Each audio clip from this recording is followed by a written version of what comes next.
Welcome to GreatBase Tennis Podcast. I'm Steve Smith, along with Ivan Oseretz. Hello.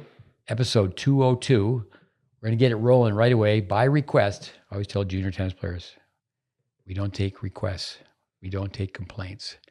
But we had several requests to get, to me, the one and only Bone on the line. Mark Hamlin. We're calling Berlin, Germany. Repeat guest. Definitely be some reinforcement with this podcast. And waiting for a ring. I met Mark Hamlin in 1964. 1964, I was an old man back then. 1964. Mark Hamlin, all the way from Germany. We're sitting at the top of a mountain. You've been here. That's right. That's where we met. That's where we met. Actually, I was telling that story the other day. You want me to tell your listeners, or am I being repetitive how I met you? Let me ask you about your day. How'd your day go today? So first of all, listeners, Yvonne and I are sitting in a podcast room, top of the mountain, Wintergreen Resort, and Mark is in Berlin, Germany. So yeah, how'd your day go today? Talking tennis with Mark Hamlin. My day. Okay. First of all, hello, listeners. Good to be back in touch with everybody. I went to a WTA tournament here in Berlin. We had a women's tournament. It's a preliminary tournament to Wimbledon. It's on grass. He's laid down three grass courts.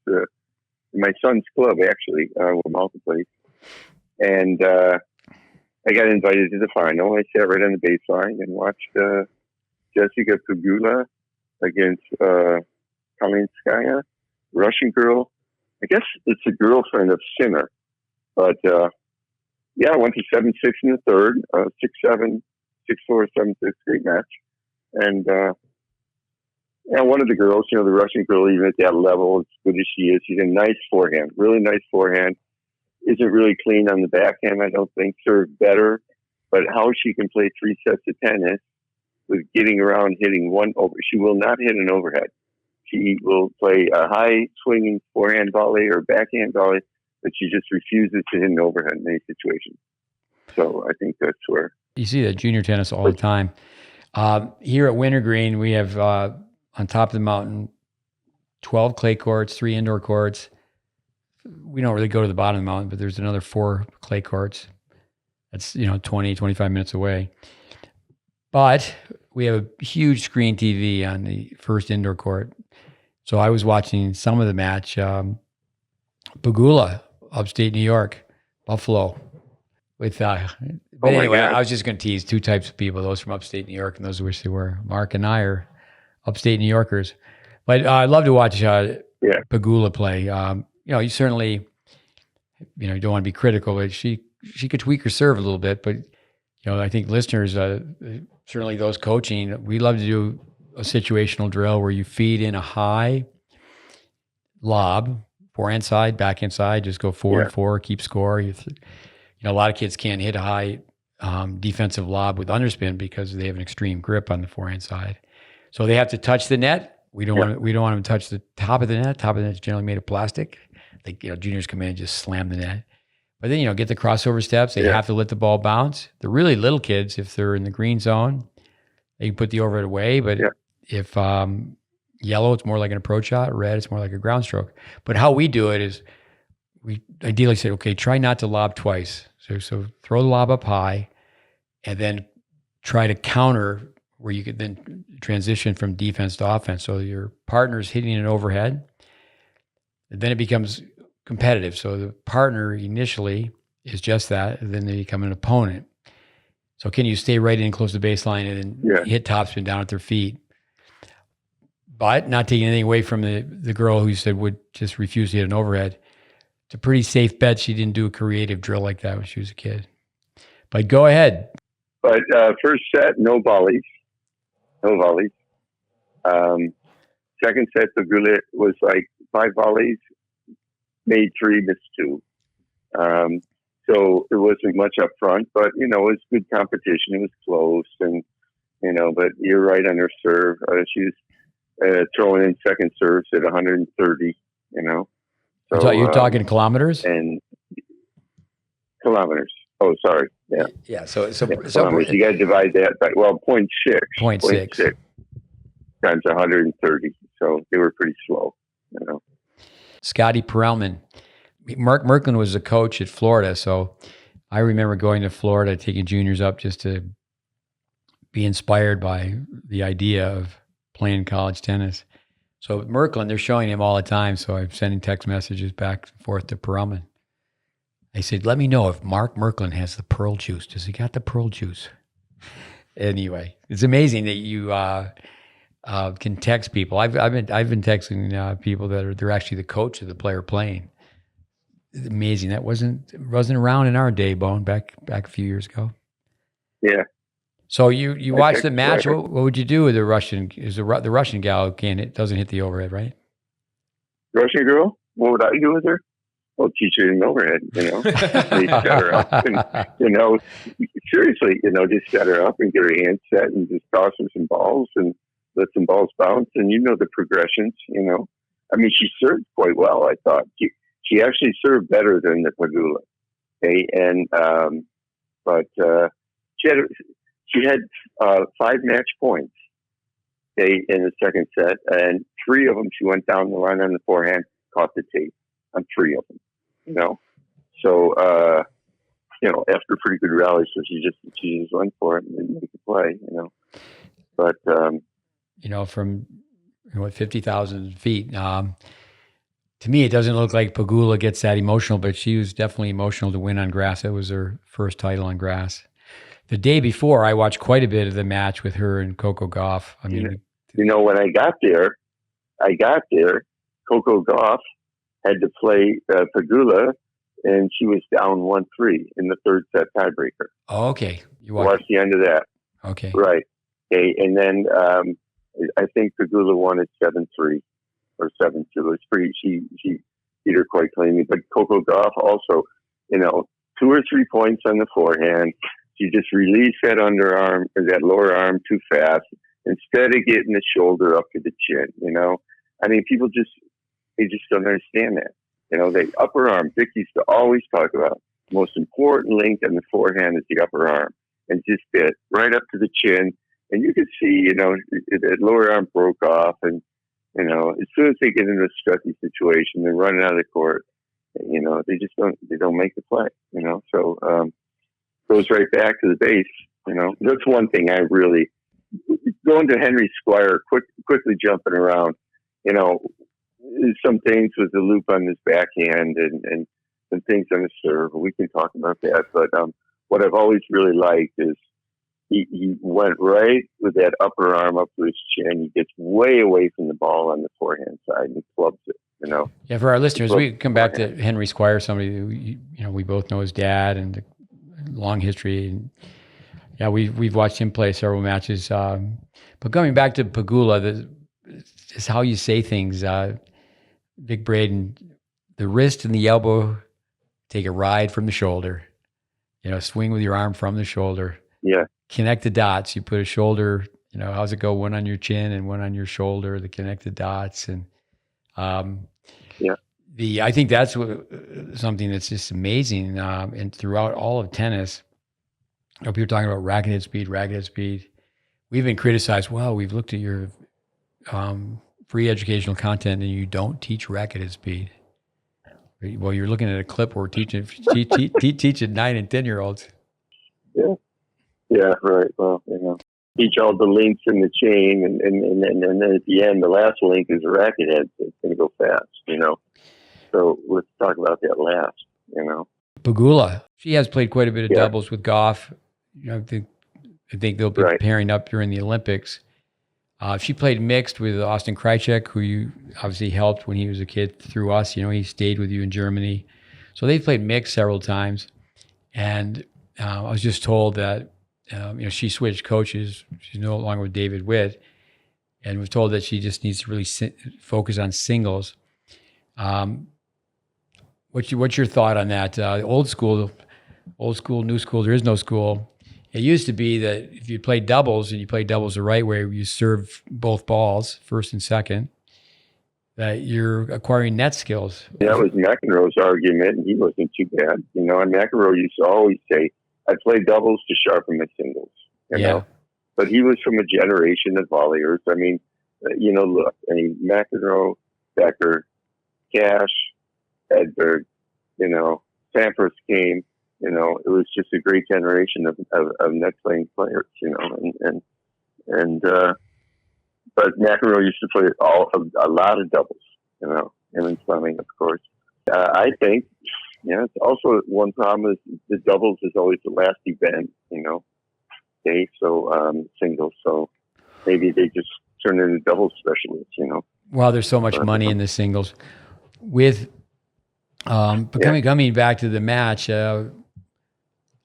people say, well, the strings are more of a factor than the rackets today, but what are your thoughts on going to a grass court match and just, you basically on your 10 fingers being able to count how many volleys there were with both players? What are your thoughts just on that? Well, I just saw a lot of situations where, if you just put people under pressure, as soon as that ball's coming up short on the baseline, second serve, if she's hitting a second serve at 130 kilometers, kilometers, at about 70 miles an hour. Okay. Yvonne's going to calculate it right now. About 70 miles an hour. And you got a match point, just crack the second serve. It's a short ball, just crack it in the backhand, and go for it. But there's I just see a lot of opportunities where they didn't go in, and you're gonna win going in the net. You're just gonna go win at that level, I think, and just missed opportunities. I would coach that Russian girl's got a nice forehand. She's got a really nice forehand. You can just hear when she hits the ball compression is just better, and it's small and it's round and she's got good ball rotation and backhand, her grip wasn't over all the way. But if I was coaching her, man, just,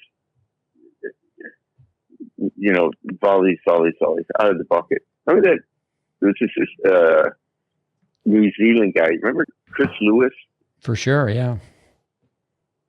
He made the finals of Wimbledon. He lost to McEnroe 2-2. But that whole summer before the Wimbledon tournament, he just drilled out of the bucket, just drilled out of the bucket all summer long. I hope my information's accurate, It was thinking of Frawley. Was it Roger Frawley? With he was an Aussie, but Joe Frawley. That's somebody we grew up with. But remember Chris Lewis didn't like to fly, so he actually played a lot of tennis in Europe, where he could just take one train to the next, one train from one tournament to the next. Oh, okay. But yeah, I think, green light points being managed by stats when players are up 40 love. I mean, just to hit a body serve, just like in the 12s. But again, Pegula, I think, her technique overall is solid. But just to watch her play mix, I know with, playing with Austin Krajicek, the money in mixed doubles at these majors is just not even close to what it is for the other two events. And, but this is just kind of an afterthought. They do play, but it's not like mixed doubles teams train. Okay, let's go do some let's go do some ghost doubles. Let's play. We had Ed Crass as a guest. Spent a lot of time with Eddie. Loves the blues. It's not the St. Louis blues, the music. Yeah, I mean, I've sat in enough of these sessions at this high level watching train, and you, of course, you tell, but you never see somebody just, get out a bucket of balls and just, put them through 3-ball drills, 4-ball drills, low volleys, high volleys, who's, can you name a player who can really hit a low backhand volley and just crack it down, Roger Federer, you just said you just said boom, boom, boom. There should be a book of quotes. Roger Federer said, when you go to the net, good things happen. Roger Federer said, people are afraid of the low backhand volley. They're just afraid of the low volley. But with, what Federer said about Edberg, he was asked, because Edberg was coaching one time, well, now you're coached by Stefan, are you going to go to the net more? He goes, well, if I could volley like Stefan, I would. If people just could say, well, what do you mean? You don't volley as well as Stefan? And, Edberg, his forehand wouldn't have gone down. It's like, okay, this is the forehand to copy, but, his tactics, the backhand volley, so good. So good. And then as a result, the underspin backhand approach. I just remember you had that camp in Dusseldorf, and you sent me with a group of kids to play a tournament in Cologne. So I come back and, it's 10:30 at night. You still got everybody around your television set. I come in at 10:30, 11 o'clock at night, and you're just lecturing and got the TV going. You work your butt off at that camp, Well, so I come in and he said, well, how'd it go to me? And I said, yeah, it went okay. Boy, that one kid, what was his name? Itaku or something? Itachu or a Japanese kid. Yeah. I know what you mean. Go ahead. And I said, he's got a killer backhand volley. And you just dropped everything and you said, oh yeah, it's the best shot. It's the best shot in the camp. Takaru. The best shot in the camp. Yeah. Takaru, right. It was 25 players from 9 countries, and it was 5 or 6 weeks. I think I'd guess 5. But the players, they all have an air mattress and a pillow, and that's immersion. That's immersion. Actually, you're in Berlin, where I came up with the name immersion was. You would remember it was Vic Braden Europe, Helmut Meyer. I went to a Berlitz course, and one-on-one, 10 hours a day. One of our students, not to mention his name, he was terminated. He was running the island of Zilt to the Vic Braden Tennis College Zilt. But Helmut Meyer wanted me to experience what my students were going through. And I was teaching them how to teach tennis. But he wanted me to, be on the side of, struggling and learning a language, teaching tennis in German. So came out, and then I was just supposed to live with a family that had 2 really good players, 2 juniors, and not speak any English for 3 months. And they were paying me to do this. Hey, I was in my, 27, 20 years. Yeah, that sounds like a fun project for the Vic Braden Tennis College. So then Helmut said, it's crisis. I had to go after the Berlitz class. I went right from that class to the island. I ran that summer camp. The rest of, I'm just dealing with the English speaking American teaching pros. And it was like, whew, that's too bad. But back to the doubles, so situational training. I think it'd be very easy to give the touring coaches creative drills to do, like talking about, one-on-one doubles. If you think back about Bob Hewitt, Fru McMillan, they're the first team I remember seeing play.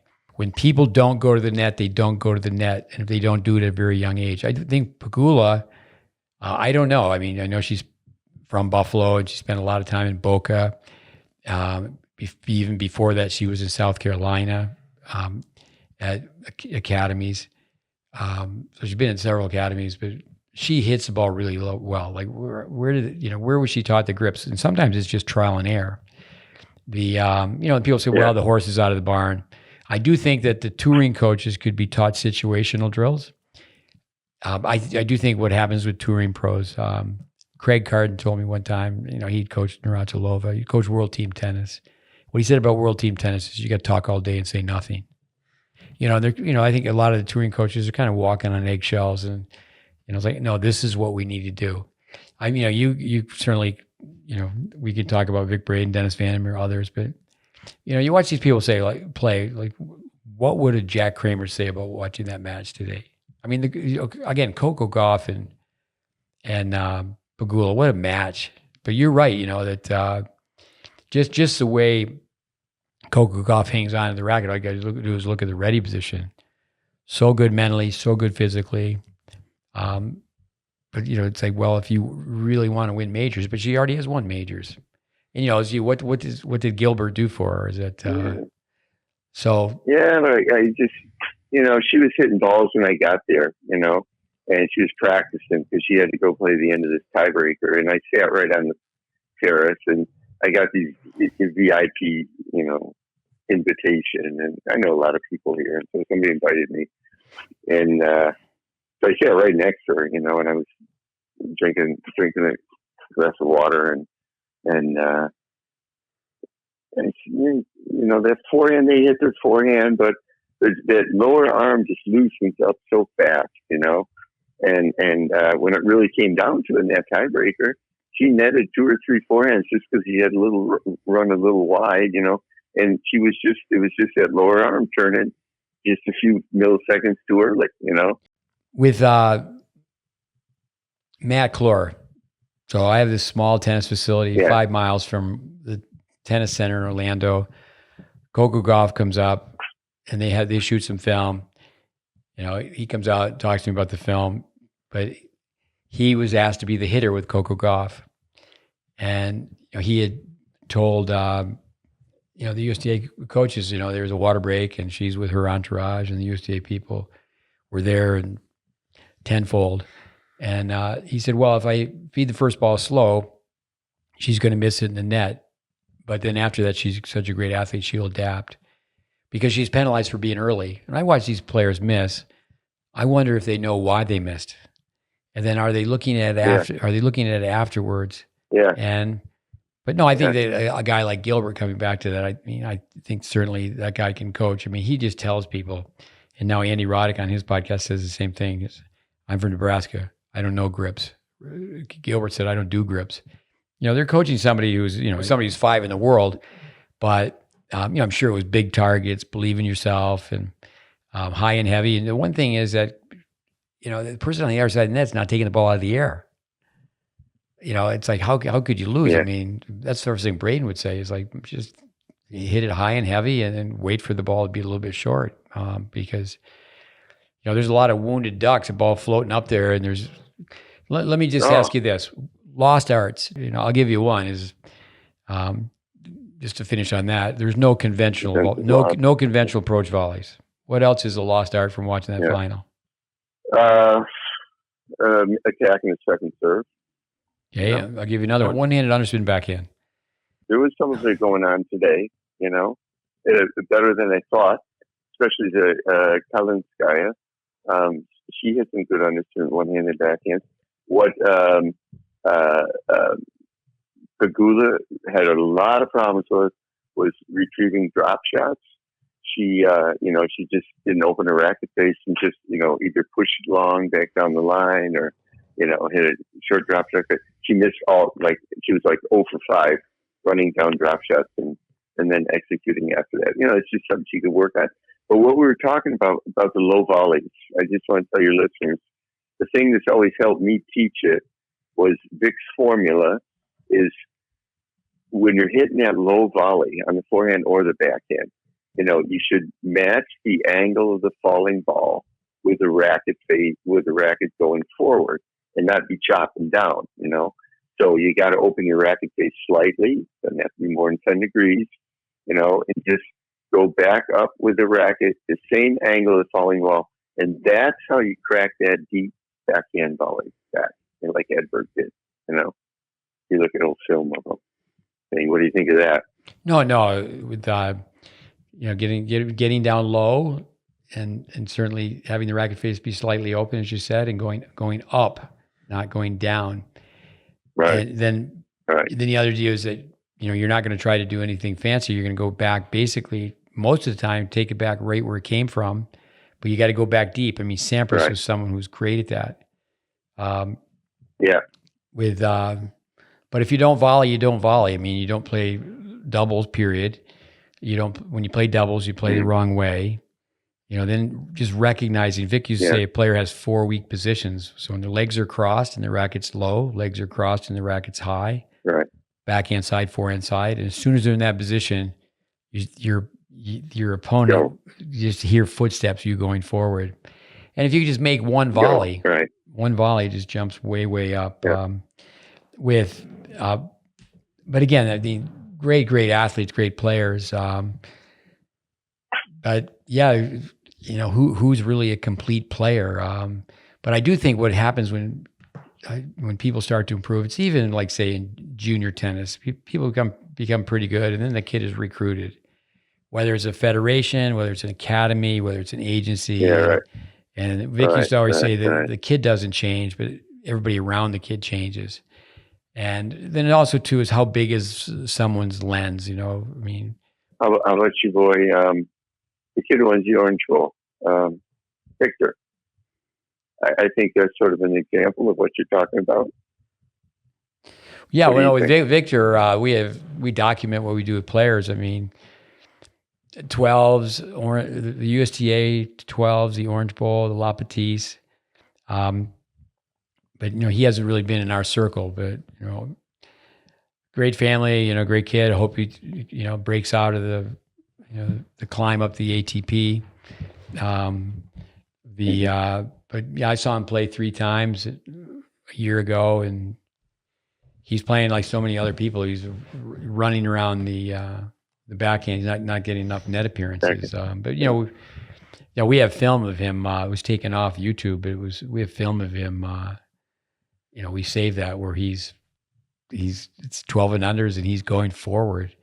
Now it's the 3rd year. A girl that we've coached is going to play the Wimbledon 14s, and it's a pretty safe bet that there's not one kid that serves and volleys. And you watch the doubles. It'll be 1 up, 1 back. Haz Izwan, I actually heard from him today. He spent a year with us from Malaysia, and government helped him get a PhD. And his dissertation was based on the tactical behavior of kids at the age of 14 and then 10 years later at the age of 24. And the conclusion was they play the same. Tactically, they play the same. So Joel Trucker, a great tennis mind, what he said on our podcast is if a kid's 15 and he's just then starting to learn to go forward, it's going to be like he's learning a 3rd language. So hats off to the tennis for the final. Did you see the doubles at that tournament?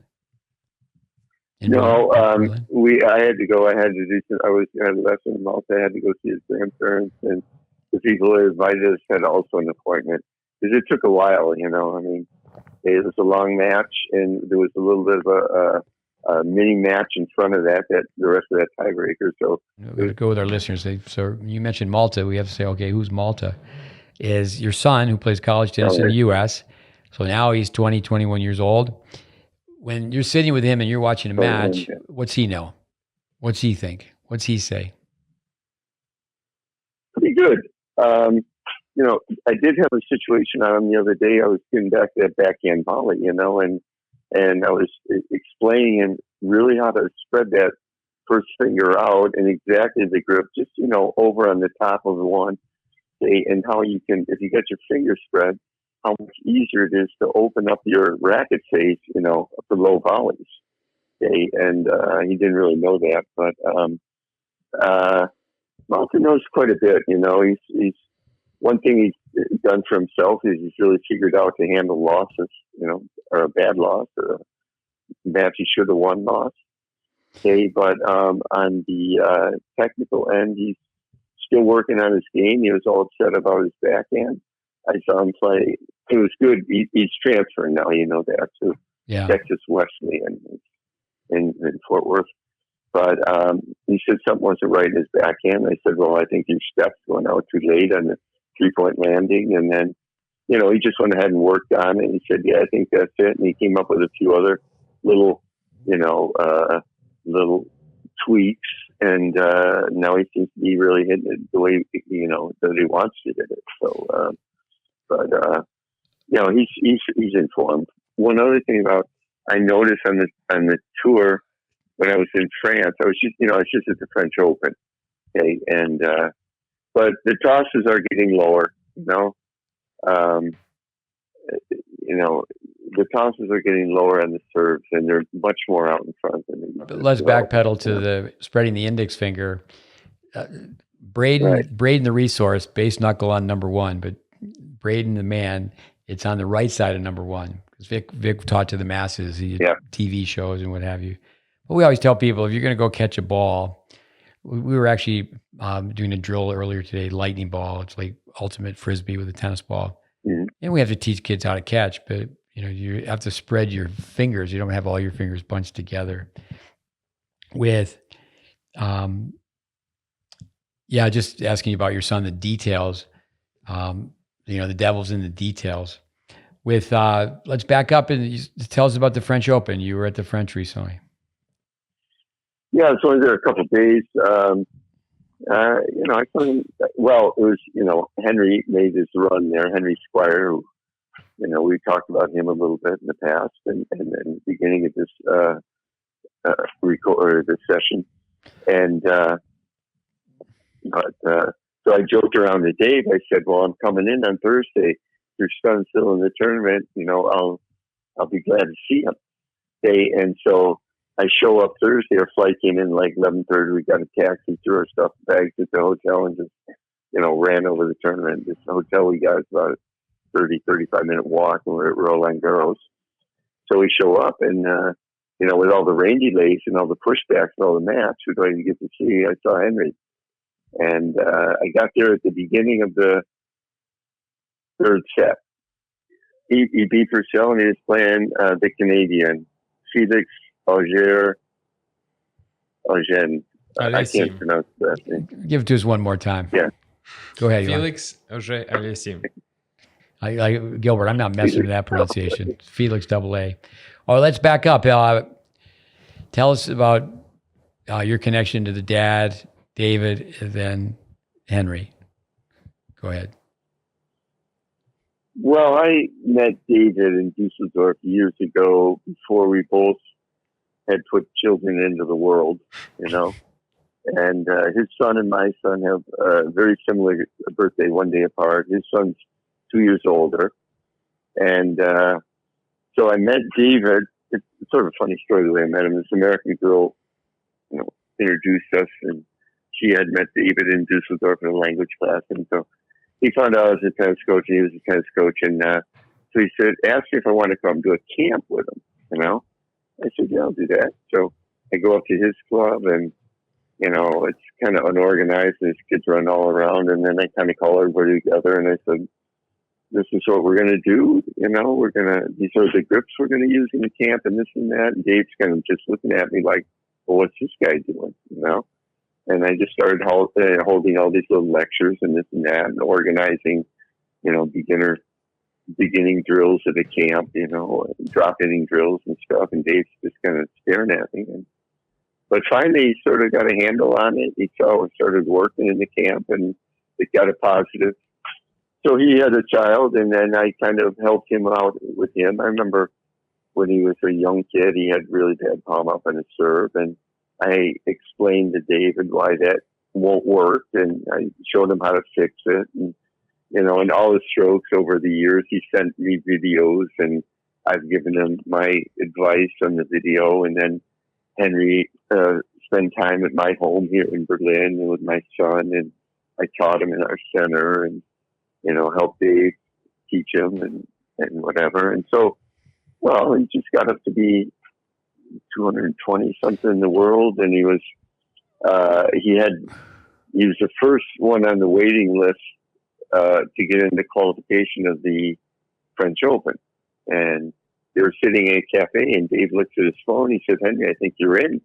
And Henry was, "No, I'm not in. It sucks." And yeah, and he said, "No, I think you're in." And he said Henry jumped around like he just won a tournament. Well, he won 3 qualification matches in a row, and then he got Max Purcell in the first round, and he beat him 12-10 in the Champions tiebreaker, saved 6 match points, and so he's in the second round and had $110,000 more in his bank account. Yeah, maybe before taxes. And I got there on the Thursday, and I saw him play basically 2 sets, and he did not play well. His first serve wasn't working. He, got a very, very low percentage first serve in. And I think, and I sent David a video. I made a video, what I would do, and I sent him a video of Vic's, and, just talking about, keeping the hands together. That's the secret if you want to toss low. You got to get both hands going back together, basically the J toss. But he does it. I think he does it. He's got nice body turn. You see it from the work with Andy. It's just so evident. He's got nice body turn. He's got that J toss. He's got low toss. but the right hand's going down too far. It's almost down by his ankles, and I think he's just late. And I just said, Dave, get that arm to go back, like between your hip and your shoulder, and then just turn it and go. But what do you mean by he's late? Well, he's got a low toss, and he's like the trophy look, but he hasn't got the left arm up. He's got the right arm down. Okay. And he's working with a low toss. Okay, so he's not really. I think he's just kind of late on serve. Okay, but anyway, he just last week or a couple of days ago he got a wild card to Holland. He lost 7-6, 7-6 to Tsitsipas. Let me go through a few things. First of all, backing up, David is an Aussie. Okay. The mom is German. Yeah. David has been in Germany maybe 25 years anyway, teaching tennis in a beautiful club in Dusseldorf. And he's a player. I mean, he was a grinder, no weapons, basically. He calls his serve a pea shooter. But the guy played high-level competitive tennis. That's a big bonus. I love how the dad, David Squire, says, I'm from Australia, the greatest tennis nation in the world. I remember one time telling David the composite grip. And he goes, no, it's continental. And I said, well, David, you dummy. It used to be called the Australian grip. So then I think he was more receptive to that.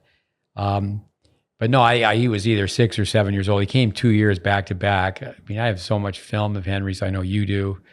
I've been in lots of places with him. I think the U.S. for sure, Germany, Switzerland, Belgium, the Netherlands. So I've been around him quite a bit. I mean, one thing for our listeners is he stayed pretty close to home when he was really young. He wasn't, I got to play all these tennis Europe tournaments. I have to go play all these ITF tournaments. He was good enough at one point where Tennis Australia is whining and dining, and David went over and checked things out. But I think it's a great story where it's really, they certainly had help from the Tennis Federation, but where the family took him down the road.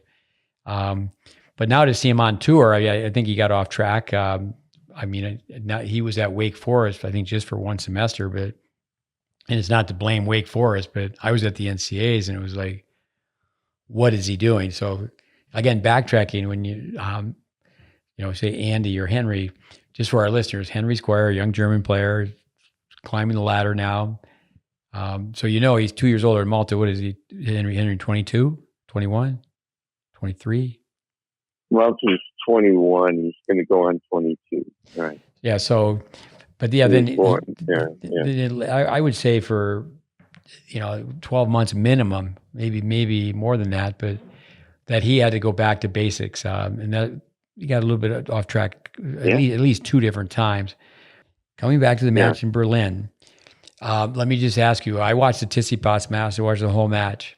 What do you think of him being 6'5", serving well? He's going 6-6. I know he spent time with practicing with Struff, and then a short time he was with Struff's coach.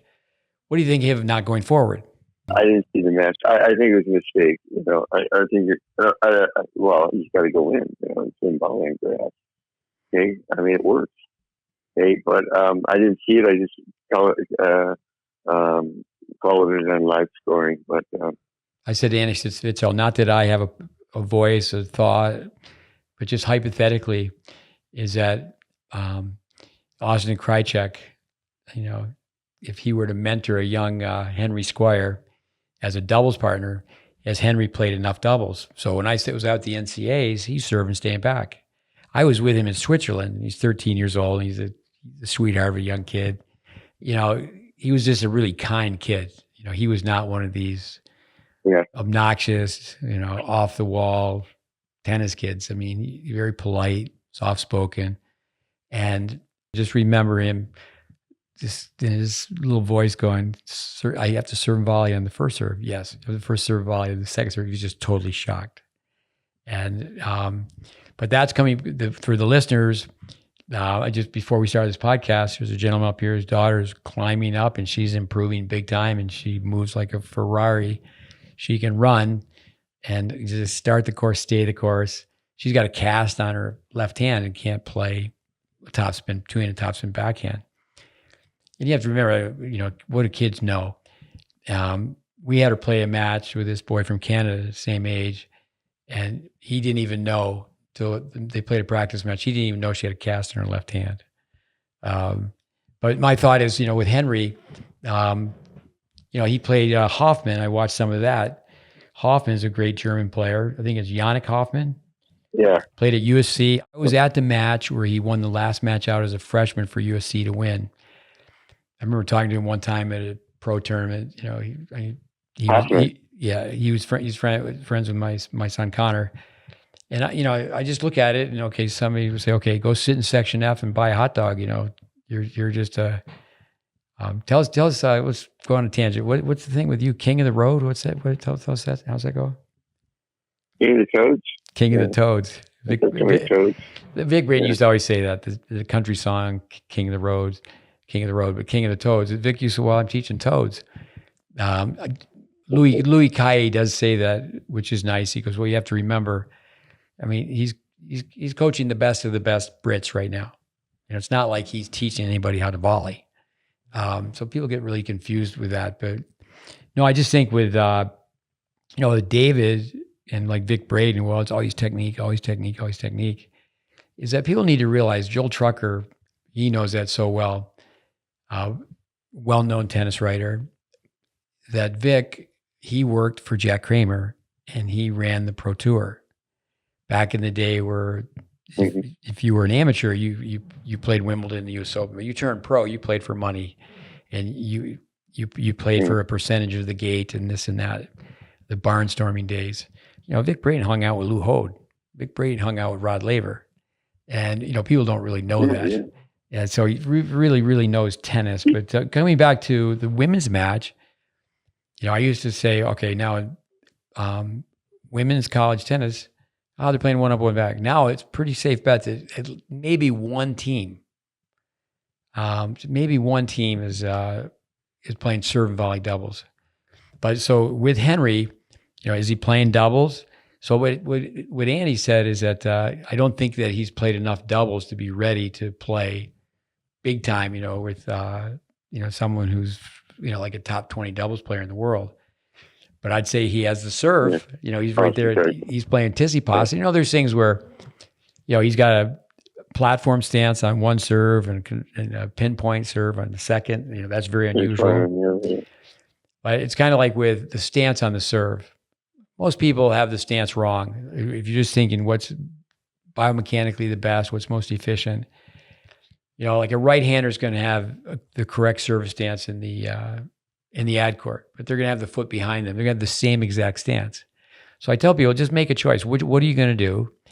And here's the rationality. This is why this is better. So you don't have a false sense of body rotation, not tossing the ball over your head. But then you take both sides. I used to do that with the students I would train. So, okay, I'll debate you. I'll take the other side and let's have a debate. I'm going to teach people to use a continental grip on the volley. And what are the pluses and minuses for that? Because I knew in training tennis teachers, you send them out to the wolves. And, like Yvonne, podcast 199, I said, he goes on a ramble and gave out a lot of information. And I said, well, would people listen to Yvonne? A lot of times it's a closed fraternity. Who's going to listen to who? But no, your thoughts on that with, you can elaborate more on his game. He's somebody who, 6, 7 years old. Even that camp you mentioned in Dusseldorf, when Andy started helping him after he was at Wake Forest and, his forehand had gone astray and his tactics. What they need to realize, so important point, is he's being taught the same thing he was taught when he was being 7. It's the same thing. That's where people just don't get it. Go ahead. Well, the thing is he sent me some film that Henry had taken of his own backhand, and Dave says, "Can you look at it?" And so I took the film and I, just singled out one frame and I blew it up and I sent it a message to Dave, and he had a full forehand grip on his backhand with his right hand. Yeah.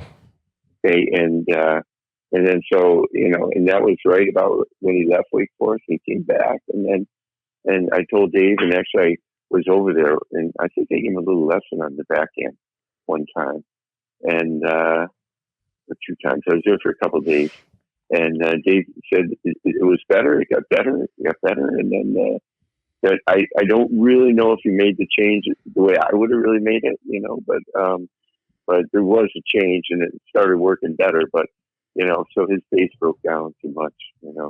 This comes back to the tennis math: is that the grip determines the angle racket face, angle racket path. But another thing with the tennis math is just building myelin, not to get off track and go, somebody's going to give you the secret sauce. I mean, I think what happens is so many times people become possessive.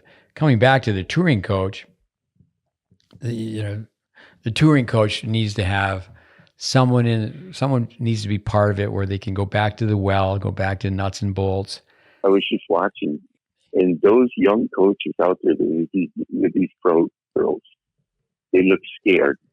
They look scared to say anything, to these girls. They're feeding them balls and shaking their heads. Yeah. But it's maybe they do know, maybe they don't know anything. But if they do know anything that would involve some kind of a major change, like Corey Goff, that guy should be telling her, hey, listen, on your forehand, just hit every forehand and get the back of your hitting hand right higher than your left eye. Get that upper arm. Doesn't matter if you're hitting a short cross-court passing shot or drilling it deep in the baseline. Get that upper arm going up. But they're not going to see that. Maybe they don't see it, but they just kind of look like, they're scared. You know what I'm saying?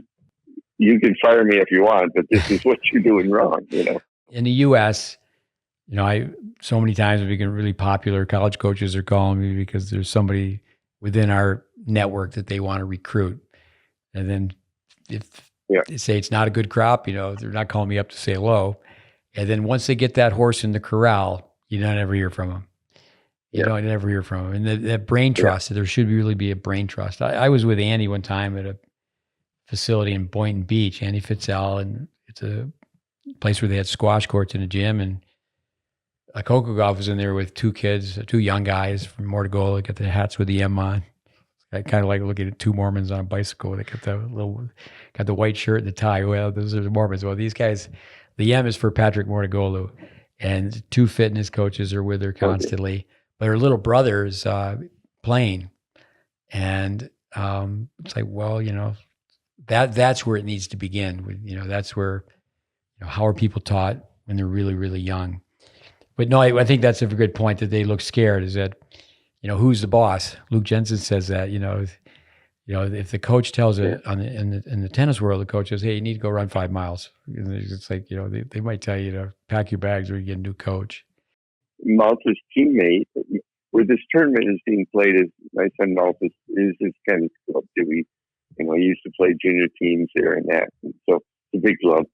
And one of his teammates, Keon, I can't remember his last name. Last year, he was assigned to her as a hitting partner to Coco Golf. And after the week, they offered him a job as a permanent traveling hitting coach there. But he turned it down. So, but he couldn't help her either there. No, I was with Robbie Mudge a couple months ago, and he was offered the job to coach, be the hitting partner. My mistake, not the coach, to be the hitting partner of Emma Navarro. The people listening, the hitting partner is just that, the hitting partner. But many times the hitting partner at our level, with the Toads at the grassroots level, the consumer, the parent, doesn't have consumer knowledge. They hire somebody who can hit the ball, and they pay that person too much money, and that person starts to teach. Yeah. And that's actually how most people get their start in coaching, is they just a car trunk pro. With the assumption, the parent's assumption is, if they get somebody better than them, then it will raise their level of play faster. Yeah. There's so many things with Dave Squire. We should get Dave Squire on. I mean, I love the fact that he was one of the last guys to be taught by Charlie Hollis, who was coached by Lavery. He had to skip rope 1,000 times, a day. Yeah. And David said one time that his mother caught him that she went right up to Charlie Hollis and said he doesn't get his lesson this week. He wasn't skipping rope. Those are the lessons. I mean, with Coco Gauff, if people want to dig deep on YouTube, they can see how she trained when she was 10. And then the dad will just go out. He just shakes his head about how hard he worked her. and but he didn't have the expertise. We have kids that we're working with. Today I did the beep test backwards. We've got a group of, say, 15 people here. We did the group test. Just run backwards. Be careful. Don't fall down. The beep test for the listeners, interval running for stamina. It starts off beep, beep, and pretty soon it's going beep, beep. And you got to get from one line to the next. And no one got past a 3. Just kind of looking around. And it's like, whoa. What's that? I said, and then the puke. No. I mean, no, we're looking like we should hand out lollipops. But coming back to Hoffman, all these years later, it's like, the late Dave Schneider, who coached at the University of Texas, he said to me about a player, Scott Stewart, amazing athlete, amazing competitor. Worked with him for one semester. I was an interim coach at this junior college I worked at in Texas. And Schneider said, can't he just hit in doubles, just hit one serve and go up and poke a volley? Great athlete, but it has to start from the get-go. But I think we were really, really losing out. In this country, we're not only losing out to pickleball, but just lost arts. Like for me, I think Henry, there's a tape on YouTube. I know people listening are really into tennis. Just Henry Squire, it just shows him returning serve on grass from like a year ago. And he's so close to just hitting the ball super in comparison to most. Little play on the forehand. And releases at the wrist a little bit, but basically Henry can hit that forehand, man. I mean, he's way away from the ball.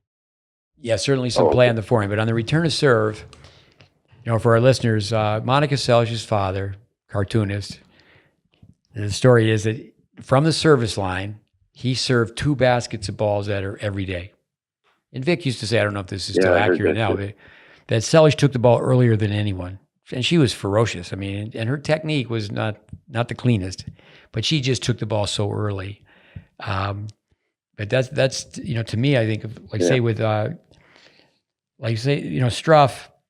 Well, she could take it. She could take it early too, because she had that crossover forehand, and her swing with that left hand on that, it couldn't get big, I mean, just as small, and it was just in sync, and she just rotated, really small swing, cracked the return, both sides. You take the ball early, you get people to stay within the baseline and just rally. We did that yesterday with a 10-year-old. Where his mom in the room, we're showing film. This kid's a great student. We go out to play, and he's running around his backhand. He's running back to the fence, but he's a disciplined kid. Plays piano well. He does well academically. So you stand right here inside the baseline. You're not running around a backhand, and you play that ball at waist level. So we go out. It's just like transformation. But will they do it on their own? What'd you do with that coach? You had a coach, and when the student got too far behind the baseline, he would fire a ball and hit him in the back. Who was that guy? Say that again. He would coach. You told me I had to stop doing it. And, the drill would be, you can't go back behind the baseline or too far back, And the coach would just stand there with a balls in his hand. Every time the kid went back to it, he just wrapped the ball in the kid's back. Yeah. With that goes back to Welby Van Horn. The kids don't pick the balls up fast. He just dumps them all over again. And then with Welby, it wasn't fair for women way back when, but people would hit the backboard for half an hour before the lesson. He could see that out of the corner of his right eye, out of the corner of his left eye. After you had your half-hour lesson, you would shadow swing in front of his pro shop window, what he showed you. And if you weren't doing it, the pro shop window was on the same, it was adjacent to the court. He'd wrap balls at you. Yeah, so to get kids to not be afraid of a ball, you feed balls to them. And this is where kids today, it's amazing. They just don't play other sports. You feed balls and they have to stop it. Let it bounce, but they have to stop it like a soccer player stops a ball with their chest. And then, people are really afraid of the ball. You can turn around and say, turn around, I'm going to, not really with a lot of speed, but you just hit balls at their back. At the most, it just stings. And I mean, that's where in my world, you were a hockey goalie. I can tell you, you block a shot, it stings. Yeah. And it's so common that people are afraid of the ball, afraid of a tennis ball, not a lacrosse ball, a tennis ball. I really feel sorry for college coaches in that sense. I mean, the wussy wonders. I mean, who they're recruiting, who they're getting. With but coming back to Henry, how much you were at that match at the French. I didn't see any of that match. I mean, that's an amazing thing as you go back and look at it now. When he got green light points and he had the opportunity to force, did he play that mid-court ball like he wanted to follow it up, where he was going to play inside? No, I don't think he got into that position too much. Because what I saw is, I talked to David about it too. I mean, if David should hear this podcast, totally open about it. Henry was too far behind the baseline. He was just way to stand back way too far. I thought. Well, I talked to Andy that night, which I didn't even come think about meeting up with Andy there. He was there too. Ike and Malta and I saw Dave and ran into a couple other friends. But I didn't even think of calling Andy. But I talked to Andy, and Andy said, "Was he standing back too far?" And I said, "Yeah." But that was. I mean, all respect to David and Henry. He's done a great job with him, but I think his serve let him down, and he just stood back. I mean, he wasn't in a position to take him to court volley. It's like my son Connor. He got to be number 2 in the juniors in the U.S. He was an All-American college. He got to be ranked 200, and people say, "Oh, that's a great run." In a lot of ways, it is. And say with Henry, when you can break into a major, that's where you're going to get a major check. 110,000 is a little bit of money. 110,000 euros, right, or 110,000 US, but regardless. I don't know if it's dollars or euros. But with so there's more and more money in tennis, and I guess in 2026 it's going to be even bigger and better for the players as far as their pocketbook is concerned. But doesn't they qualify for Wimbledon? When does it start? Tomorrow? I would guess that July 1's the first day of the main draw, but I would guess, I could be wrong. I was with my son at one time at the U.S. Open, and he was the last person out to get in the qualies. 11 people went ahead of him. Where wild cards went in the main draw, and then where, of course, understandably, okay, he didn't get a wild card in the main draw, but wild cards into the qualies. So I think wild cards are fluff. I think parents, they should just drop them. I mean, the wealthy countries with the wealthy tournaments, they get wild cards. And the good old-fashioned way to play, that's one of the reasons that Borg stopped playing, is Mark McCormick, who didn't know at the time, the founder of the IMG, the late Mark McCormick, wrote the book, What They Didn't Teach at the Harvard Business School, is because if you win the Masters in golf, you're in the tournament for the rest of your life. And he told Borg after he took a year off, in fact, you and I were in Sweden watching him hit balls. Remember that? Yeah. He wanted in the next year, and Mark McCormick, it was just the audacity of an American going, well, I'll just call the Brits up and say give a wild card. Wild cards didn't exist at that time. I think they have their place. I think it's great to even Goran Ivanisevic. Give us that. Goran Ivanisevic. Yeah, I could say that. Ivanisevic. Yeah. But with that guy's a funny guy. Yeah, I'm serving no volley. Goran Ivanisevic said about his doubles partner.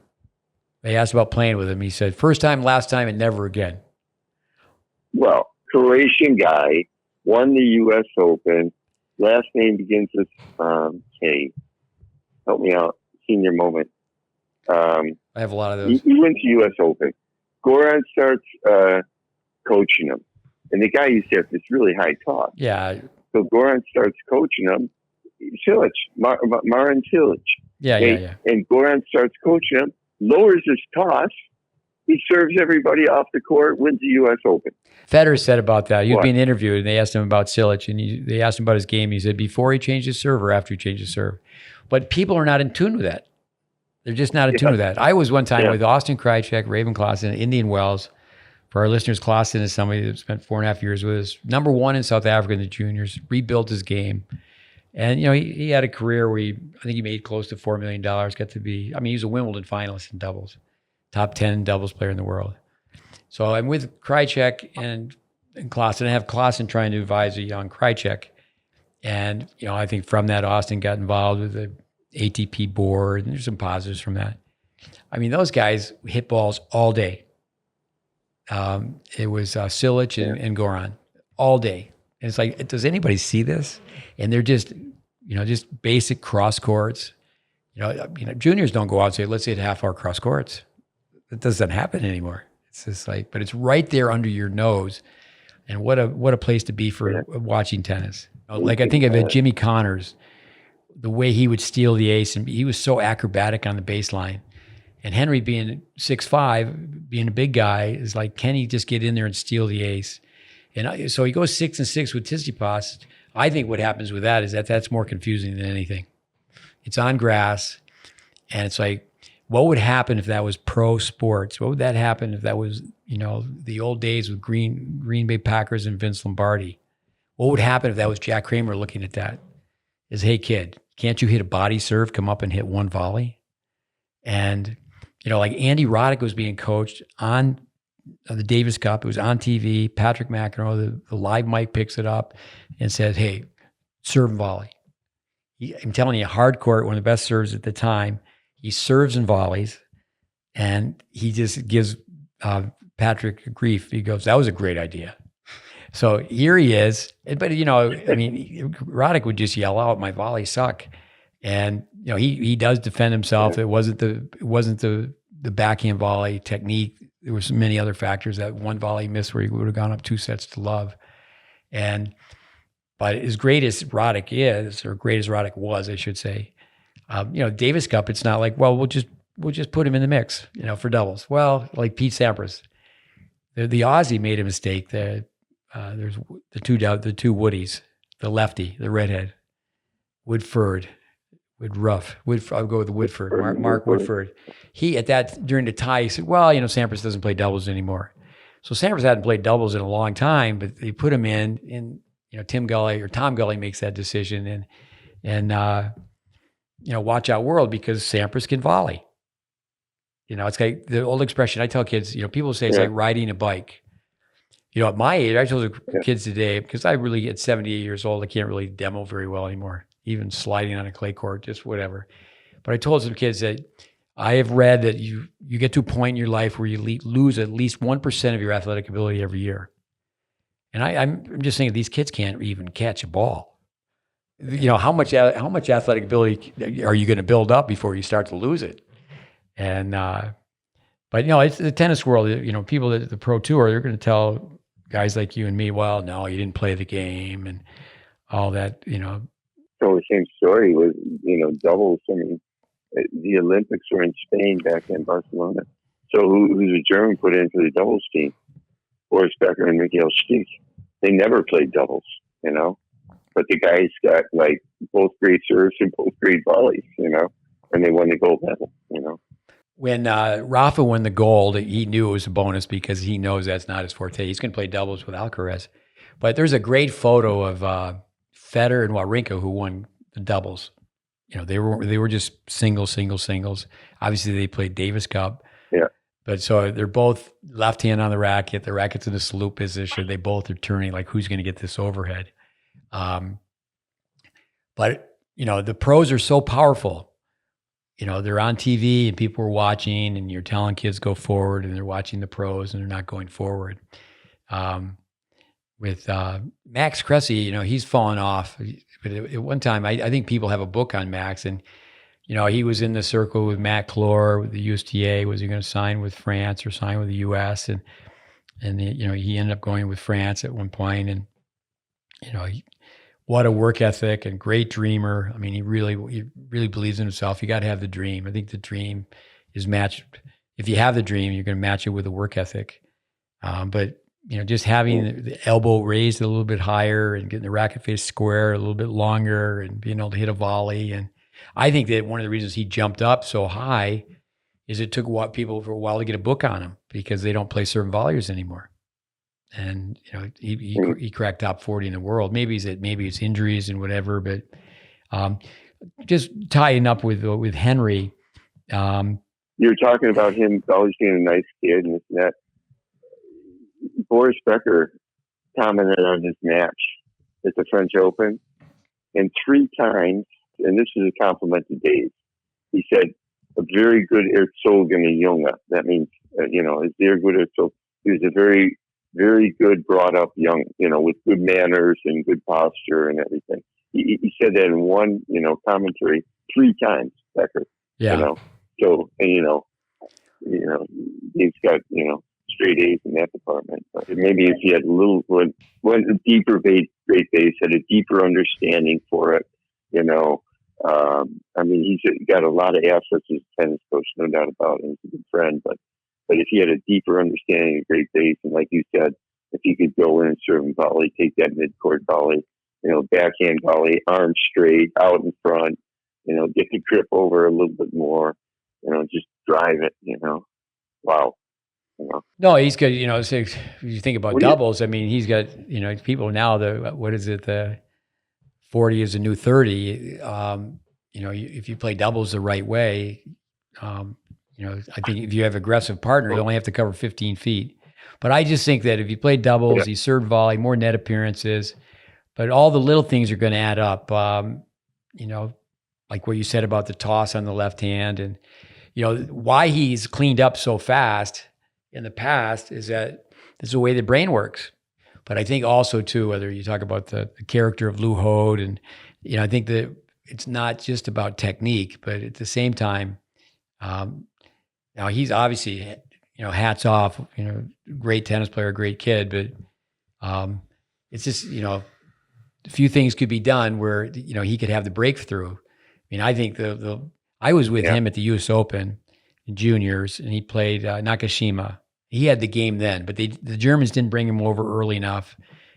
So he steps on a hard court. It's hot and humid. He had the game then to beat Nakashima. His game then was different than it was, like 18 months later when he was at Wake Forest. He had tools to beat Nakashima at the U.S. Open juniors. And I can't remember. I think the first set was a tiebreaker. But I could dig out notes, pages and pages of notes from that match, and everything that would be in those notes would stand today.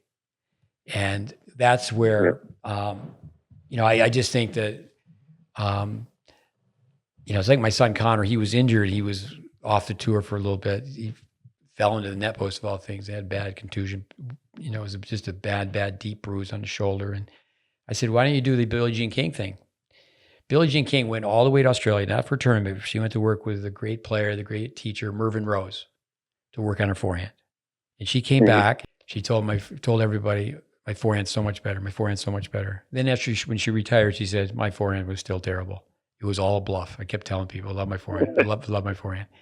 And I told Connor, I said, why don't you tell everybody on the tour that you're going to become a double specialist and then play singles and go forward. Go forward.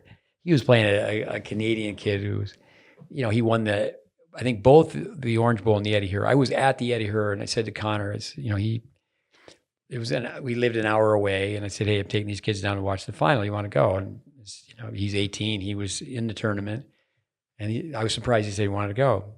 It was Philip Bester. So we go and we watch Philip Bester play. He wins it. A big, strong guy. I think it's like Grosper, he was just more of a man. He's filled out and strong. And so then years later, Connor was playing him. And Bester came up to me afterwards. And he was upset with me that I was coaching. And I told him, I said, no, I just said fight. And I said force. He just get emotional. The hockey background, he just yelled out, force. And once he started forcing, he went through them very quickly. And but it's a brain drain, for our listeners. I've been around it, you've been around it. It's a brain drain at every level of tennis. I think Klaassen said it so well on one of these podcasts. He said he didn't want to be and he's done some of it, and he's gifted that way as far as very articulate. He wouldn't want to be a TV commentator. And he basically said, because they just romance the players. They can't really be critical. Oh, it's so bad. I was thinking about, I'm taking some notes down because I want to write this book about, a little bit about GreatBase and how to implement it and how it's such a great system. And it has checkpoints and it's really perfect, I mean, not perfect, but it's really good. If you compare it to, so many coaches are just working with a bag of tricks, it's a lot of tricks with this. But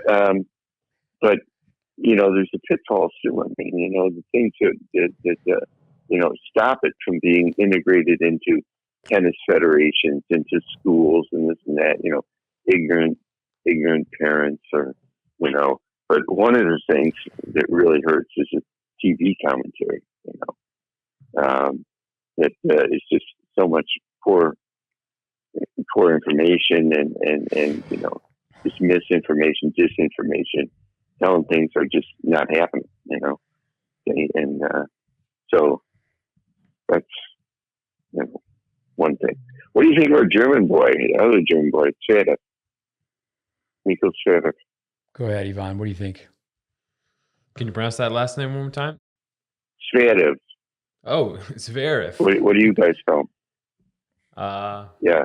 Well, he made it to the French final. I think he just. I was watching that whole. I watched that whole match. I think that last set, he just choked like he choked in the U.S. Open final against Team.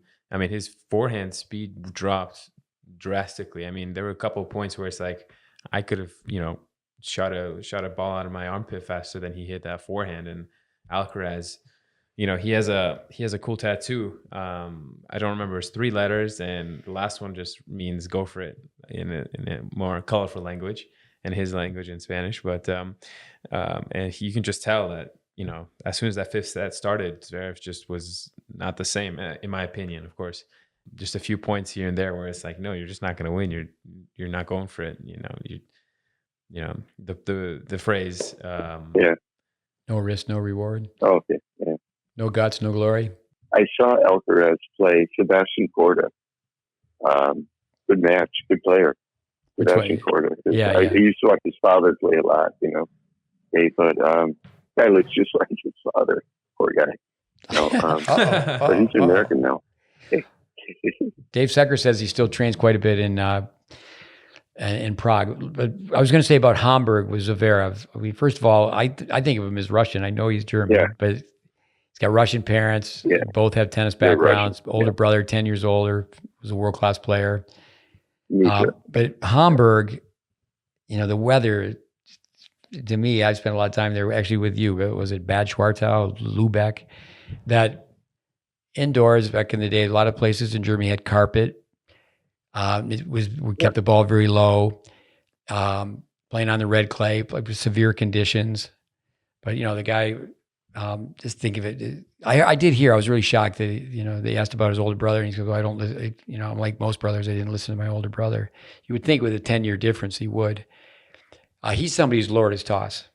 I was sent by like 4 different coaches a graph. But even more though. That he could lower it more, but he's lowered it like I think 3 feet 11 inches. It's everybody. A lot of people in the tour are lowering their toss now, and they're getting more. I was watching Pugula because I was sitting right on the baseline. She's out in front, and that Russian girl was also. They're out in front. I mean, it didn't used to be like that. They were throwing it back over their heads and just trying to push it in. But in general, I think that the players, you see it in the speeds, the increasing speed and getting it out in front, that Vic used to say that lower arm, when you get into that 180 degrees, with the racket pointing back to the fence here and get all the way in 180 degrees, he used to say the lower arm is 60% of power, accelerating it.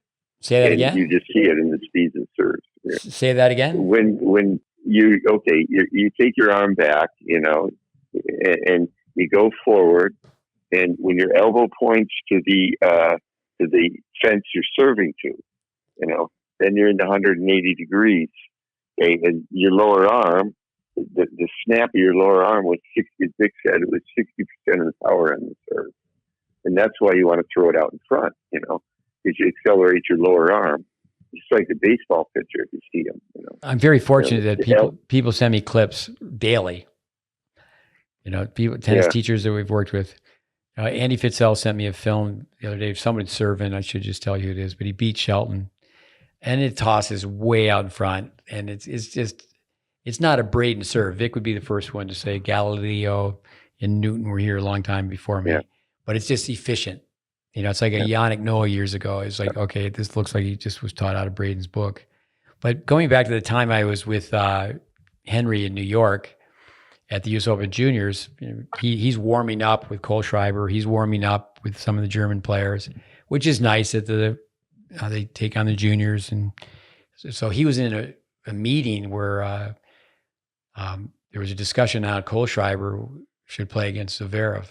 So I heard that what Henry said afterwards, and Cole Schreiber, I think that's a great story. He wasn't like a super junior when he was younger. There's a guy who hits the ball really well. Does Andy Fitzell look like Cole Schreiber, or does Cole Schreiber look like Andy Fitzell? But he beat Zverev, and I do think going back to Henry Squires that the people like Jack Kramer years ago would look at Zverev and go, "What's the kid doing?" And they would use the word "kid." What is that kid doing? And he's 6'6". He moves well, and he's not getting enough net appearances. And so now what's happened with like even Tsitsipas. Tsitsipas years ago, I think he played much better doubles. Now I think it's a great thing that he's helping his brother out and they're playing. But it's like if you watch the doubles, it's like whoa. One of our guests, young guy from Greece, great guy. He grew up with Tsitsipas, and it's a great story where he says he was taught out of Braden's book. Like the coach who taught Tsitsipas when he was younger, but and we get accused of hero worship and Braden, but you go back to the book. I mean, how so very quickly, Alex Damijan she's not 7 feet, but he's a big boy.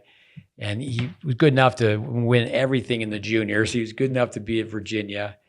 And I don't know Dick Gould very well, but I'm talking to Dick Gould. We're sitting next to each other. And I said, they're going to have a guy come out. He's as tall as a tree. He's going to play 3 doubles, and he's going to serve and stay back. And so then I forgot I told him. And then I get this elbow, and the match is started. He goes, I can't believe it. Well, I was the on-court coach at a Vic Braden Tennis College in Orlando. Damijan goes through it when he's 8 years old. And his grandfather is as tall as a tree. His father's as tall as a tree. And he was a really good American junior, but it's like, whoa. John Isner, what amazing serve.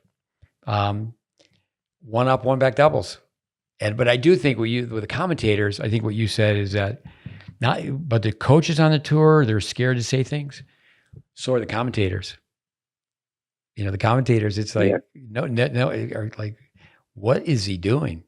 No one even talks about like a conventional approach volley or like a one-hand underspin backhand, taking a second serve coming in. It's a pattern. People don't have patterns.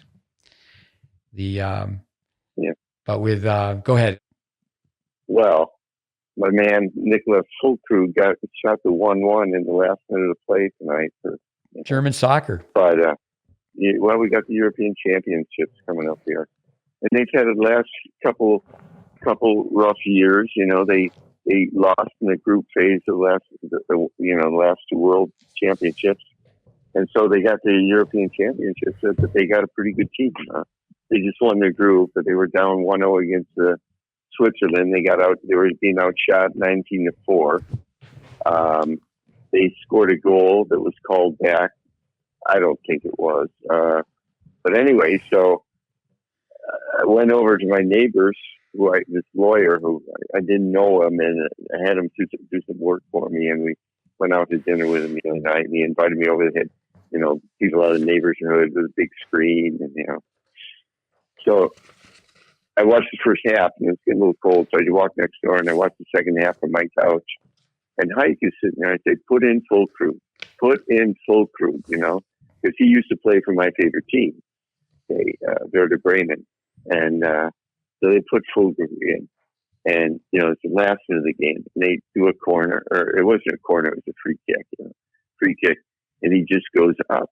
And you see how they do that headshot because they jumped, they left the ground, but they kind of throw their hips back, and that blocks that segment and gets their upper body going fast. They'll throw their arms back, and the shoulders are blocked, And you just see that head go fast, and he just nails the ball in 1-1, and then they win the group. They want 2 wins and a tie, so they're first place in their group, so they'll get the next opponent will be easier. So I think it would do the country good if they won the European Championships.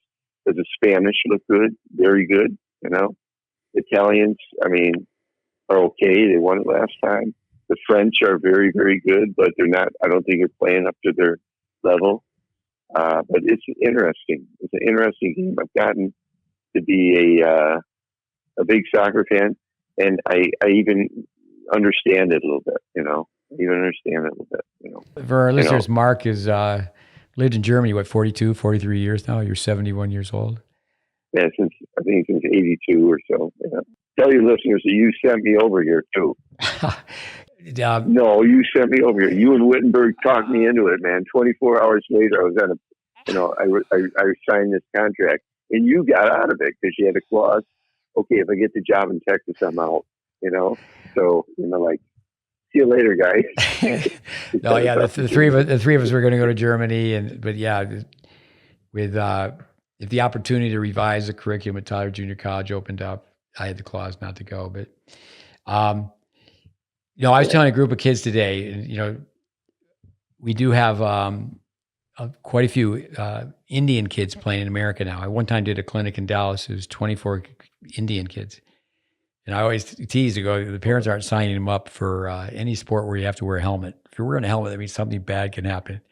But they're just, as a group, they're playing tennis. And, then also too, we have Chinese Canadians, Chinese Americans, and the Asiatic kids, big emphasis on academics. And I said, all right, okay, who could fill in the blank? One word, Green Bay. And one kid goes, Packers. A kid from Philadelphia said, okay, tell me, what color, first of all, the Eagles, what sport is that? What color are their jerseys? Asking questions, just find out, okay, come on. I told these kids today, I said, told some girls too, they're in the group. I said, tell your dad, I'm on a rainy day, just sit and watch a football game. You need to understand offense, defense, specialty teams. And, so anyway, there's a young girl that I have to stop and think how they were first sent to us, but I was pretty worldly. They're from Jamaica, based in Houston, but right now working in Nigeria, based in Nigeria. So one of the twin girls, I know they came to your place, I think more than once, but for a long period of time, and the girl can just hit a tweener. She just hits a great tweener. I go, wow, who taught you the tweener? She goes, Mark Hamlin. So listeners, if you go to our YouTube, if you go to our YouTube, just plug in, just plug in GreatBase tweener. Now there's a story to everything. So I'm traveling, but I'm traveling with a couple of juniors, but there's a girl from Holland that wants to meet with me. And I said, okay, meet me in Berlin. I'm going to be in Berlin in between tournaments. I'm going to go hang out at Hamlin's place. So this girl from Holland comes in, and I'm going to give her a crash course, work with her all day. And your kid's a little kid. And you went to Albany, didn't you? Albany State, yeah. Yeah, good memory. So you and your wife, Hiker, being very polite and saying, could you work with Malta? I said, yeah, bring him all day. And the first thing I did is I taught him a tweener. People should go back to our podcast with Kevin Record. He's got like 100 kids on his tennis team.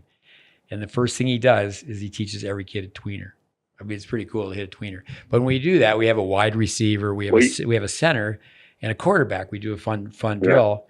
And coming back to football, and do you know what the center does in football? Do you know what hike means? And the kids look at you, they have no clue. Basically, the hike is a throwing motion. And so then we create all these progressions. Yeah. But anyway, listeners, go to YouTube, GreatBase tweener, and it's Mark Hamlin's son like umpteen years ago as a little kid. Yeah. And he got it on the last ball. He said, if you don't make it, there's no lunch. No lunch for everybody watching. Start putting pressure on him right away. Anyway. We did this the other day. A young kid from Canada was leaving. Yvonne stepped in. I said, okay, we'll have a 10-point tiebreaker. And I was just explaining to him how a 3-all match goes. So we had to take the group and go 1-2, 1-2, all the ones, and you stand on the center service line of the next court. So it was Yvonne University versus Brandon University. And I said, okay, losing team has to run 5 laps. So the kid from Canada, they start cheering against him, and he looks at the audience and goes, "Shh, you have to be quiet." I go, "No, you don't. This is college tennis. This is just a little hypothetical skit." Yeah. Tell us about the book. Hamlin's writing a book? Well, I just wanted to say one more story about Green Bay. Yeah. Go ahead. And what I always tell my students, if you go to watch the Super Bowl, the trophy is called the Lombardi Trophy, and Vince Lombardi, I tell a little bit about what he was, and how he's a disciplinarian and this and that. And so Vince Lombardi was at a dinner with Lee Iacocca, and both of them were Italian immigrants, or the sons of Italian immigrants. And Lee Iacocca went to Lehigh, and he, he's an engineer, and he started at Ford. Ford hired him. He worked all his way up in Ford. He worked up and up and up the ladder till he was at eye level with Henry Ford III. Okay, and he fired Lee Iacocca, and Lee Iacocca ended up saving Chrysler, which was like down and out. Yeah, he was the father of the Mustang. He was the one who really built the Mustang. But anyways, so Lee Iacocca is at a dinner with Vince Lombardi, and he says to him, "What was your secret to success?" Okay, and you know what he said? He said, "Fundamentals. My teams had better fundamentals than the others. We could block better, we could tackle better, we could catch better." Okay, and they had that play the Packers sweep, or the Green Bay sweep, and everybody, they needed 3 yards. Everybody knew it was coming. The stands knew it. The spectators knew it. The defense, but they couldn't stop it because it's just such a perfectly executed play. But so. And then he said, I need 11 guys that love each other and some BS, but it was, just the fundamentals. Well, Lombardi, we used to study Lombardi. The misinterpreted where he's, winning's not the only thing. Winning's not everything. It's the only thing. But Lombardi, definitely tackling, blocking, just outworking people. I can talk about Lombardi all day. I know we've done that on the podcast. So Hamlin, you can write a book. You're going to put it on a piece of confetti. What are you going to do? Well, the old joke. I just finished my first book. Now I'm going to read another one. But no, I'm just. My parents. Did you know my parents? You know my parents. Did you know they were in the iron and steel business? Yeah, my mother would iron and my father would steel. No. No, I'm just putting down notes and trying to organize it. I got this lady; she has to help me with a little bit. But should I tell you the secret of the ironing and stealing? The name of the book? Go ahead. What's the book? And I'm stealing words, but the book's going to be called "The Turtle Wins the Race." The Turtle Wins the Race. It's going to have a pattern. Yeah, in the back of the turtle will be like a half a tennis ball. And I just hope I get some reaction. But it's just going to be a little bit about implementing the GreatBase, how theoretically it's such a great system because it's, it's sack-based and, with checkpoints, it can be, kids can teach their parents, parents can teach their kids, kids can teach their friends, with the checkpoints, it's so great, but, it just doesn't really always work because of, contaminating, elements, parents that, other coaches' ignorance or school boards that won't let it have it or, club committees that, don't want that type of coaching. They want more action or just, so that, and that's why it really doesn't work at some level, but it does work at a lot of other levels, so. I'd say here in the States, we have certainly a group of people who follow what we do, but, I would say we probably have more people that are critical of the GreatBase than they're supportive because, they don't really have a clue. It's just like all they do is tell you hit off a code. I mean, they just don't know. You have to take the course before you criticize the course. But anyway, I think publish or perish. And also, I'm going to write about the evolution. Where it all came from. It came from Vic. It came from Dennis. How you packaged it. How you put it together. You know, those I'm gonna, you know, I want to talk about that stuff. You know, and I wanted to talk to you a little bit on, you know, this GreatBase in Germany, how it started. You know, with Vic coming over. You know, he was on Sports Studio here, Vic Braden, and he did an imitation of a German serving, and in America tried to kick a soccer ball. And it was the longest recorded laughter in the history of the program. You know, I mean, he was you know, he was an entertainer. Mark, do you have a copy of that? Do you have that on film? No, I don't. I did see a copy a few years ago. If it's still on YouTube, I haven't even looked. But you know, it's called Actual with a KAKTUELLE, I think, Sports Studio. Okay, and you know, Vic Braden in 81. You know.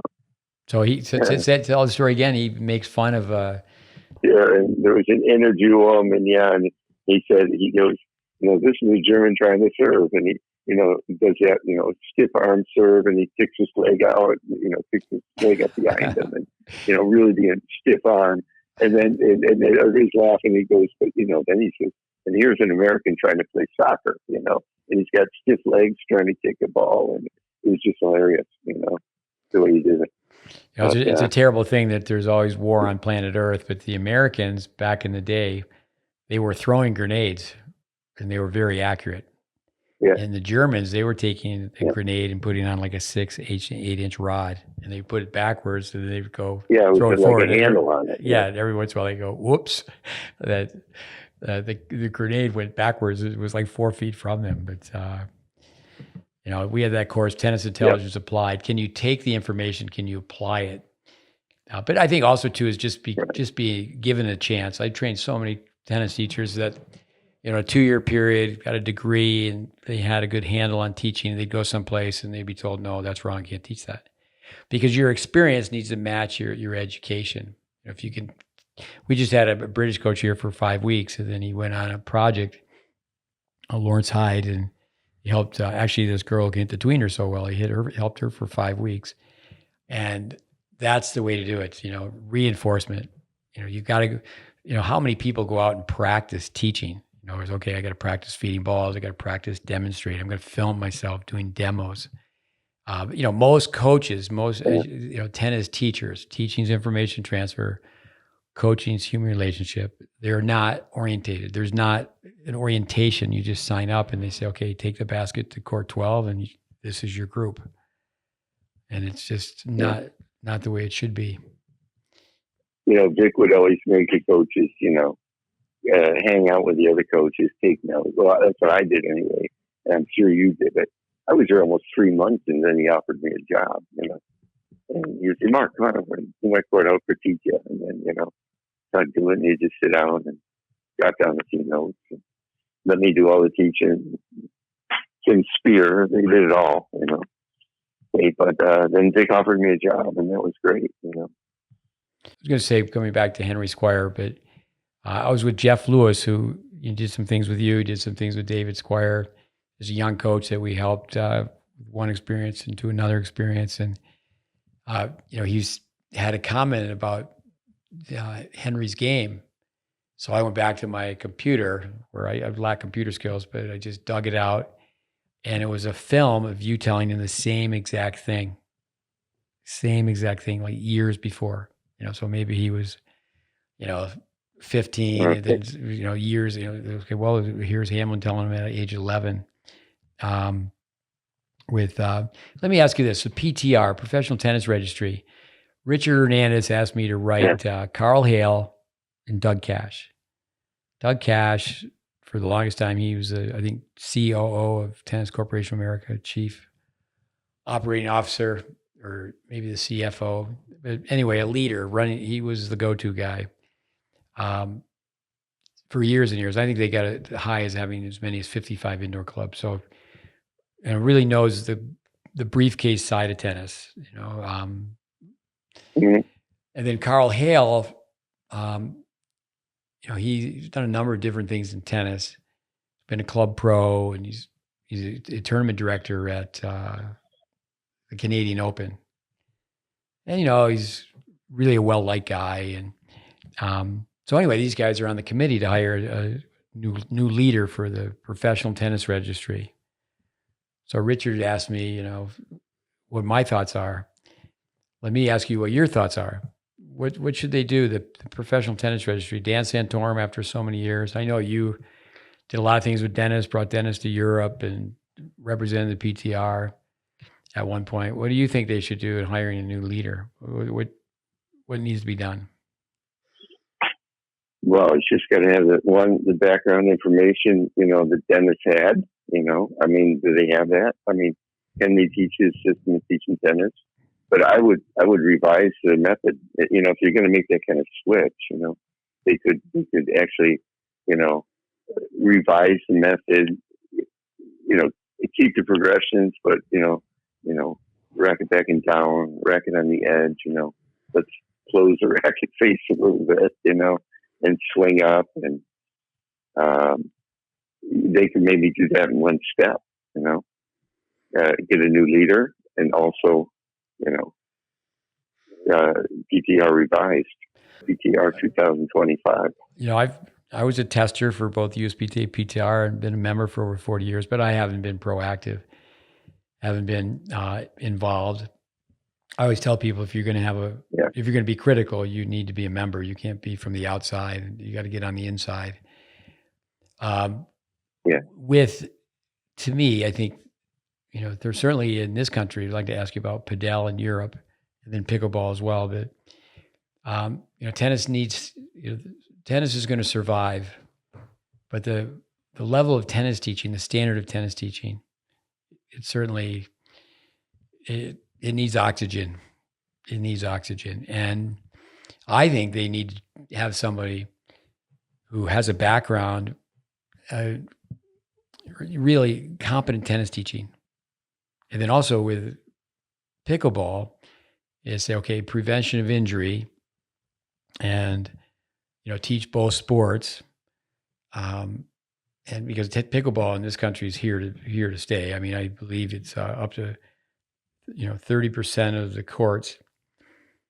It's hard to believe they've been converted to pickleball, but I think that might be just lines. So it's both a tennis court and a pickleball court. But well, remember when I went up to visit you last time? Malta.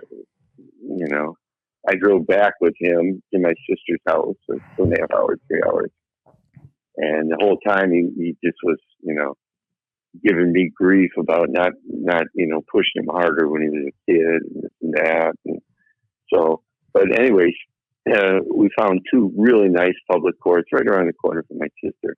Really nice lit, but, and we were fortunate. We got the court time we needed, and I drilled him, he wanted to work on his forehand and do some stuff. But like the pickleball players were like on the fence, like, scavenger wolves, just waiting for us to finish, and they just kind of kept coming up, pickleball. But there was no rule. I mean, you could play as long as you wanted, So, I can see how tennis players are going to lose their advantages in public courts, Cash and Carl Hale, they both obviously have a lifetime in tennis, but I think so many times the people who are on the committee who they're hiring is, you have somebody who's I've actually taught tennis, but taught tennis well. And I've taught tennis teachers. I've got people to hit the ball well. This is my track record. And, but I think that's a problem throughout tennis is that the competency factor. With the GreatBase, you just said it, is people really take a deep dive into whether it's Welby Van Horn balance, Jacobson stats. It's all there and connect the dots. Tennis should be more affordable, more accessible. I think of Pat Vandermeer, over the years, I haven't seen Pat forever, but there's many times where we've had players playing on Hilton Head Island, and she recognizes our players right away. She just can watch them hit a ball. And, when you go back to the players that are on the tour, coming back to you watching Jessica Pegula in golf, I mean, they do so many things well. Yeah. But can people, and we're saying, well, Pegula could serve a little bit better because she could have some more net appearances. But I like what you said about listening to the commentators, that no substitute for a good beginning, and how people start out. Oh, yeah. Tell us about the German Tennis Federation and tennis teaching from your point of view in your adopted country, Bone. My adopted country, I still think that they are, light years behind.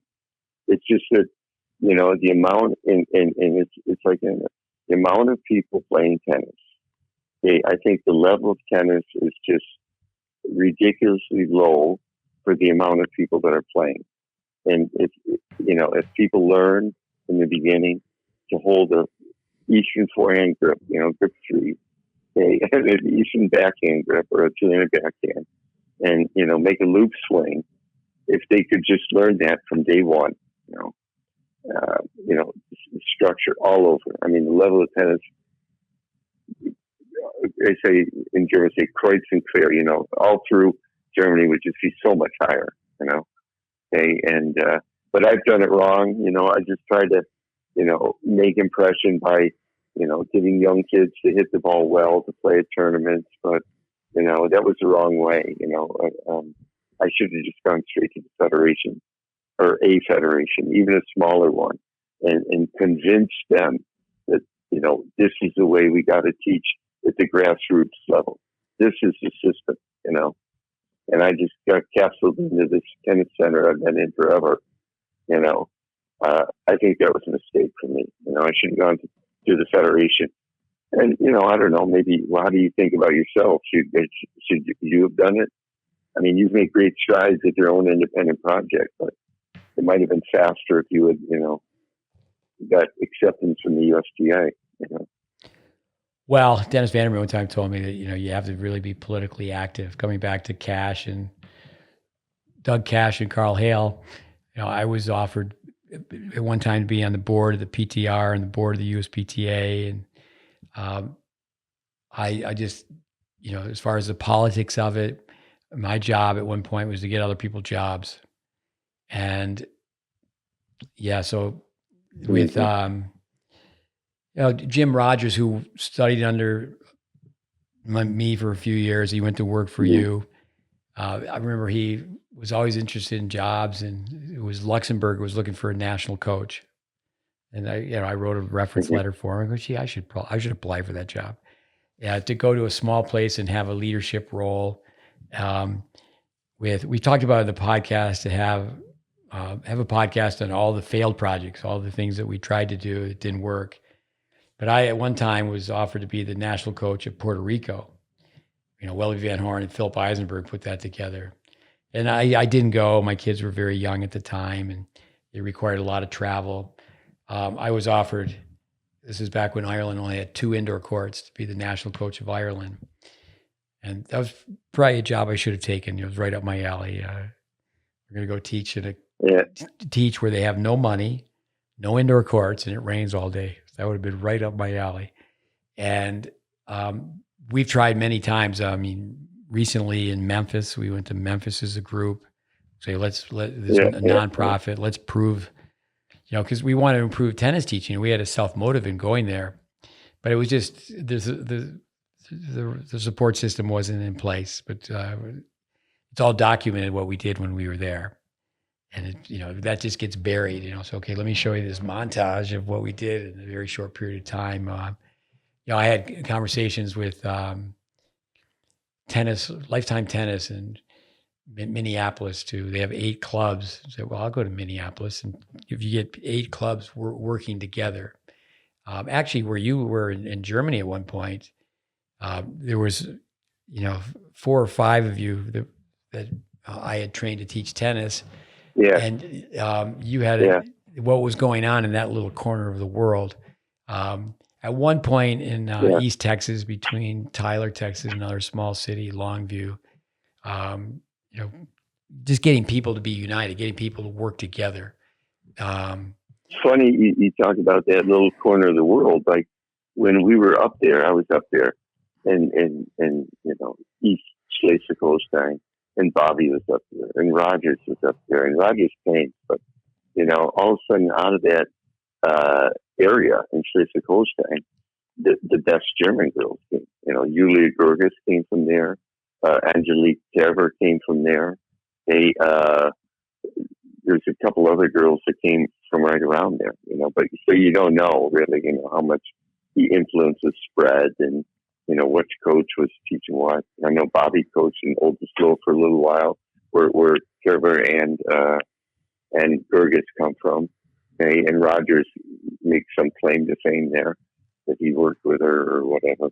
But, it's, Yeah, you mentioned Victor Lillo. It was just the timing where he's on a lot of educational clips, and what I always say to people, someone's hitting the ball really well, and we have all sorts of examples of kids that became really good in the 12s, the 14s, and really good junior players, and it's like, well, can you imagine if 10,000 kids were taught this way? And that's where that's what I'm talking about. Yeah. Maybe I should have tried to go through the schools, Yeah, I'll comment on that with the schools. But we have if people look at one of our courses, it's just called player development.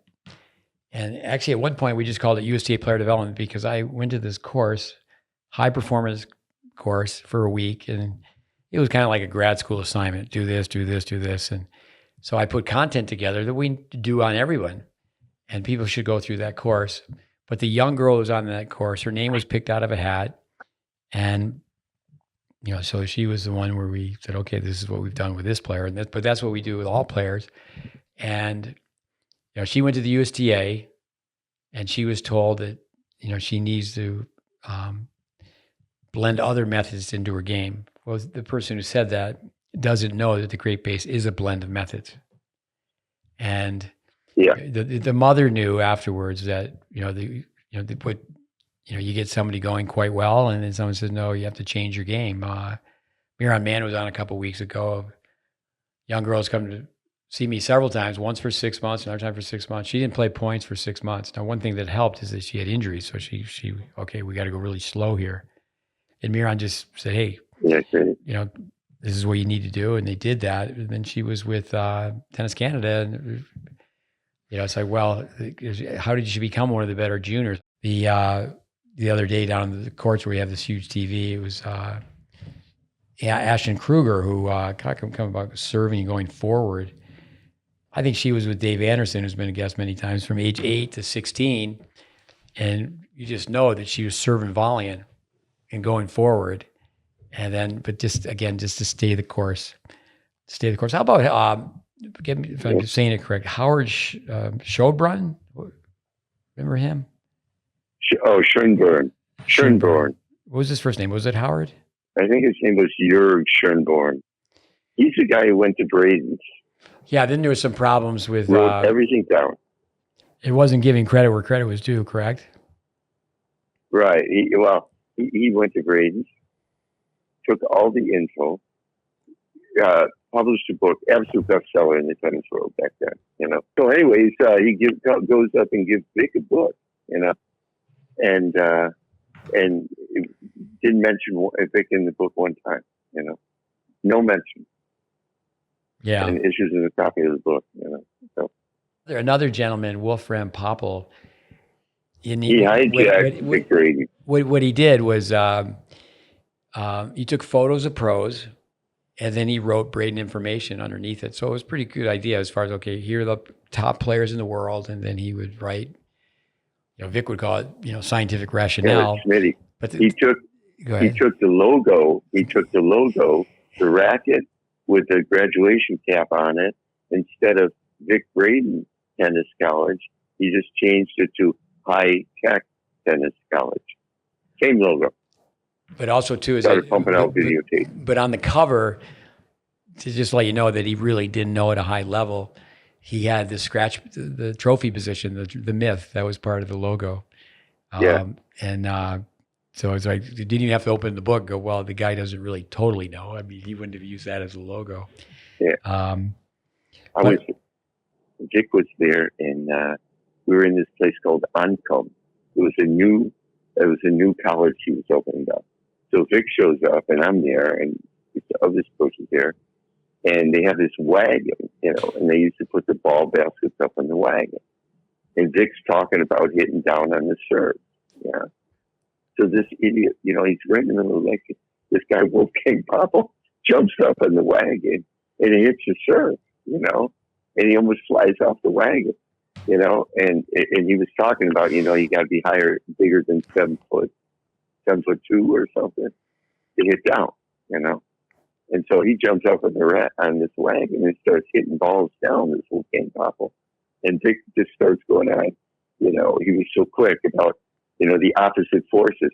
When he's going forward to that racket, how the wagon's moving back. He almost fell off the wagon, But it takes me back to the old joke that Rick Schroeder's brother was in the U.S. Open. And he was like leading after the first round or second round.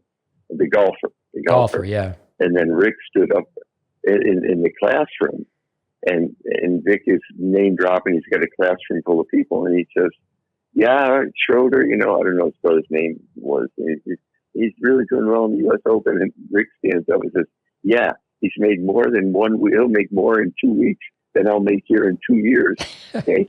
And the whole class was just like, yeah. And Vic started saying, yeah, must have made $1 million. With Oncom, I went to Oncom. Everything reminds me of the story. I mean, I'm sure the same with you with your age. And there was a little bit of a riff where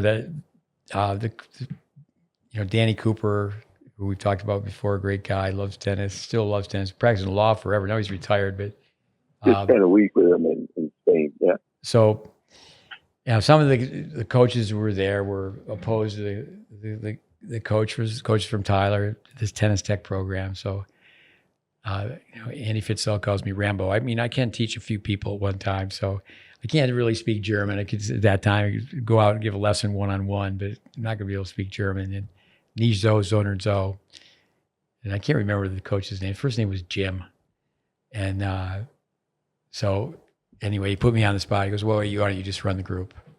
I was like, "Okay, I could do this." And but yeah, I was in Oncom. One thing about Rick Schroeder, he was an All-American basketball. Oh, Jim Cross.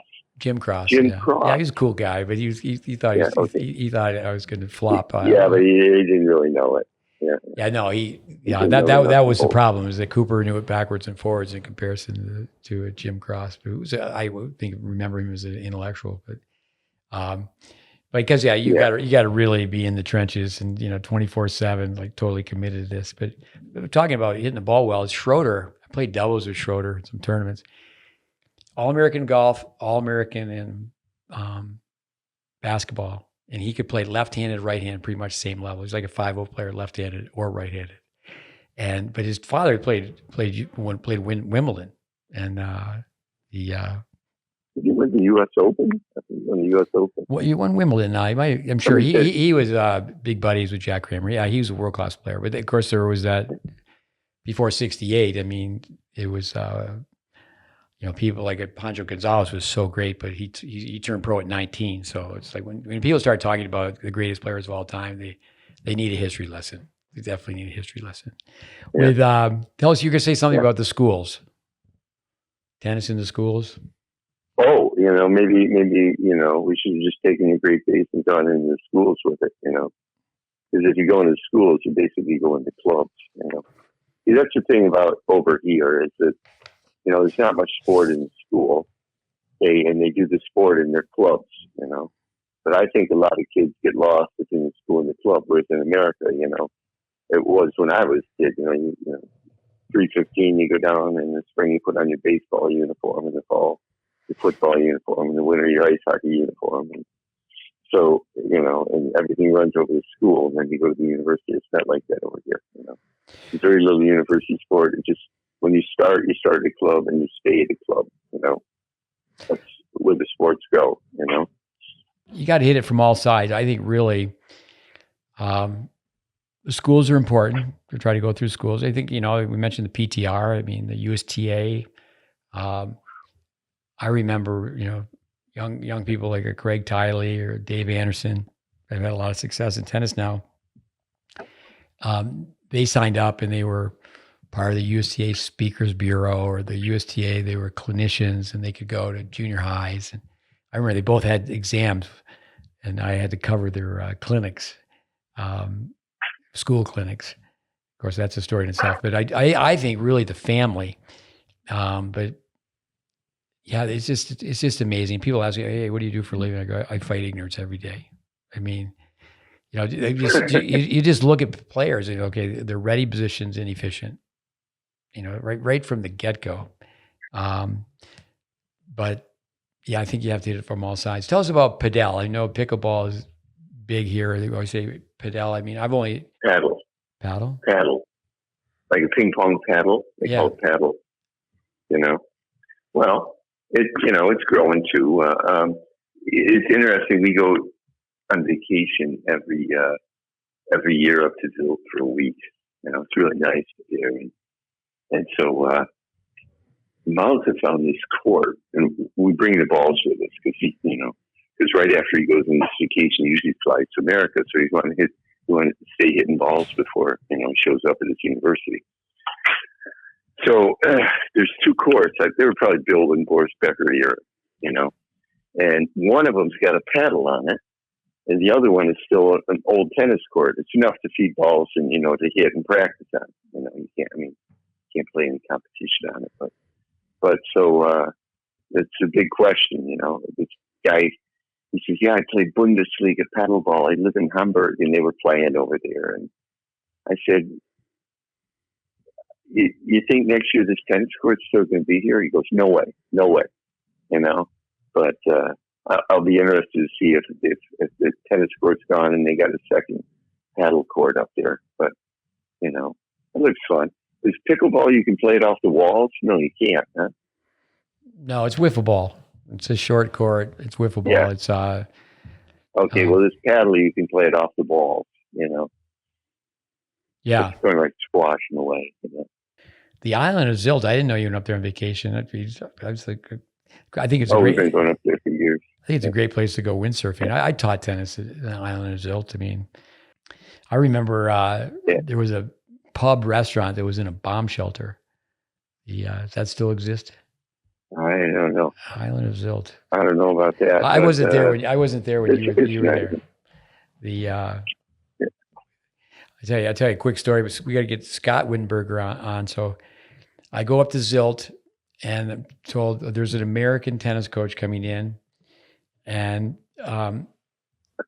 he's just a young guy, so he's interviewed by a helmet. And Kim is obviously already spent time working for Vic Braden in Europe, and Helmut says, well, I talked to him on the phone. And he said that there might be some things that he disagrees with the Vic Braden method. And young one was young. I mean, maybe he was still might have been just for a summer when he was in college.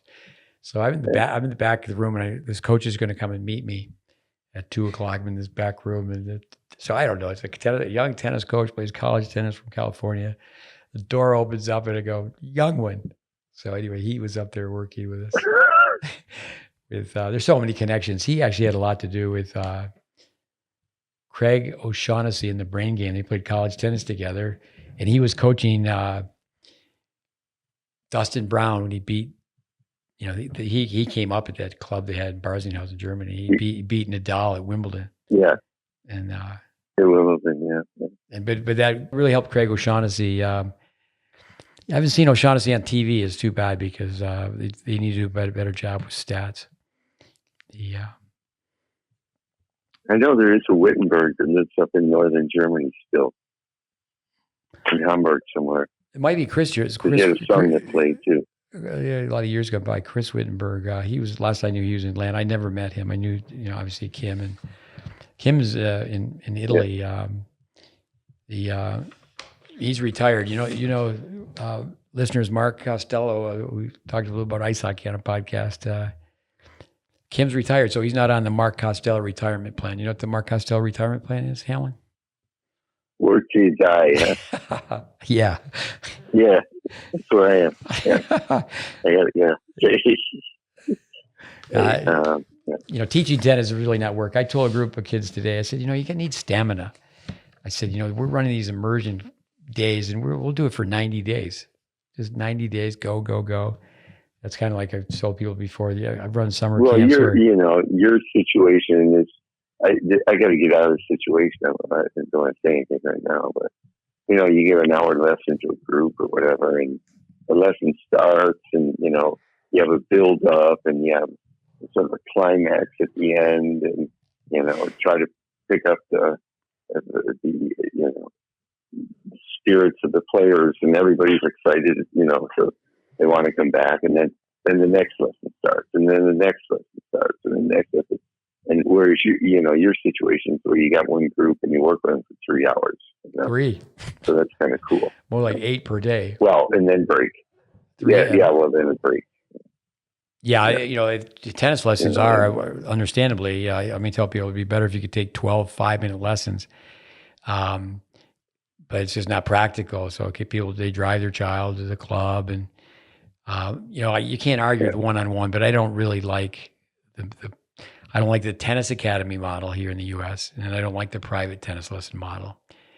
I remember during a recession here, being up in Chicago training coaches and meeting with the club owner, and the adult tennis in a recession will drop. A lot of parents are going to still find a way for their kids to play. And, Ryan Fleming, great guy. I can remember being with him, and he's like, well, okay, Ryan, right now you're giving 8 private lessons a day. I said, they're all different levels, but why don't you just have them all come for the entire day? They get a win-win-win. So, you can charge them a little more money. The club makes a little more money. You make a little more money. Parents are spending a little more money, but their kids get. What do you say to that? The kids are getting 8 hours of tennis. Well, it has to always start at the top. If the person at the top, I talked to a club owner just yesterday, and it was just Yvonne was with me a few weeks ago. If you're talking to the owner, you got a chance. If you really want to help people develop a true learning culture for tennis.